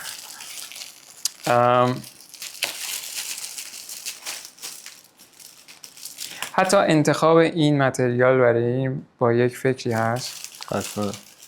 دیگه الان ما از علی اصلی ماجرا رو پذیرفتیم که پشت هر ماجرا. برای این یه شال گردنه. من میتونم کمکت کنم. آره فکر کنم برای گرفتنش شاید دوربینا هم ولی آره این شکلی. برو. آره این یه شال گردنه که از یک طرفش قابل خوندنه و از طرف دیگهش خب معکوس همونه. در 2 رنگ تولید شده، یکی اینه و یکی هم رنگ زرشکیشه. چیزی نزدیک به 40-50 نسخه بیشتر نیست از هر کدوم از اینا، یا نبوده، الان که کمتر هم شده خب قاعدتا، چون 3 سالی از تولید و ارائه این محصول میگذره. ولی میگه روشو نخونم دیگه، ما یه آهنگم برای این ساختیم، اگه دوست داشتی آهنگر رو پخش کن و بعداً حتما. این از اون پروژه‌های خاصیه که من انجام میدم. تا مدت‌ها گفتم که این پروژه شخصی منه و اینکه به شکل شخصی باید پیش میرفته. کم و بیش هنوزم میگم، ولی منظورم از شخصی شخص من نیست، منظورم بیشتر نوع برخوردمه با موضوع. هر چقدر جای دیگه توضیح میدادم اینجا هیچ توضیحی ترجیح میدم ندم. و این یه شالیه که تو ممکنه نخونیشو بپوشیش، هیچ ایراد نداره، ندونیو بپوشیش، ولی به نظرم یک زمانی کار خودشو میکنه و این اون ربایی که برش هست مکشوف خواهد شد به شما یا به وارث شما. بسیار عالی. حالا بچه‌هایی که ما سعی می‌کنیم از فضای متافور تاثیر بگیریم، ولی بچه‌هایی که متافور رو ندیدن بهشون بگم که علی به شدت علاقه‌مند به شال یا گلیم یا دست بافته‌های این چنینی است و مجموعه خیلی جالبی از این ماجرا داره. شاید این پروداکت محو هم از دل اون خب قطعاً متأثرم از این، ولی خب من هر چی که کار بکنم واقعا دارم از این چیزها جمع‌آوری میکنم دور بر خودم، نمیدونم چرا، ولی کتاب مخصوصا تو حوزه ایران بعضا خیلی چیزا چرا نداره بازم. آره نباید همه چیز به چرا برسه. هر کسی یه دهنی داره که منتظر یه خوراکیه توش. همین. دمتون گرم. آره من دیگه خیلی پرحرفی نکنم. پروژه تمپو رو دیگه حرفی ازش نمیزنم، ولی برید ببینیدش. این پروژه رو ما منتشر کردیم. پروژه‌ای که برای روستری قهوه، برشته‌کاری قهوه در بندرعباس دیزاین کردیم. یکی از پروژه‌ای که خیلی خودم دوستش دارم و خیلی هم اخیر هست اتفاقاً و قراره یه داستانه توش اتفاق بیفته که من اجازه ندارم اسپویل کنم، ولی آره فکر می‌کنم پروژه خوبی بشه واقعا. حتما ارزشمند خواهد بود. میتونم صرفا برات آرزو کنم که همچنان پرکار باشی علی و این کنجکاوی هیچ وقت در تو خاموش نشه و نخوابه، چون این کنجکاوی تو باعث میشه که کنجکاوی آدمای دیگه هم این شاخک تیز شه. آره و بیفتن دنبال این که اوکی با حروف و اعداد و چیزهای از این دست میشه کارهای بیشماری کرد و خلق بسیار انجام داد. ما یک دفتر یادبود داریم در تایپوتک که مهمانان برنامه برای ما یادگاری می‌نویسن داخلش و بعضا یادگاری رو تایپوگرافی میکنن. دفتر رو تقدیم به علی اصلی میکنم و تو رو با دفتر تنها میگذارم. امیدوارم که چکرم. دفتر جالبی. یک صفحه استراحت و بعد کار شما رو خواهیم داشت. اوکی. لایک، شیر، کامنت، سابسکرایب سیاه هر برنامه و این بود اپیزود علی حسنی عزیز. مرسی علی. قربونت برم. دمت گرم. دست بدیم. زنده باش. مرسی.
میتونم بپرسم ازت که چی به یادگار گذاشتی برام؟ بازگشتم زان چه گفتم، زان که نیست در سخن معنی و در معنی سخن. روز بر تو. مرسی ازت، خیلی ارزشمند.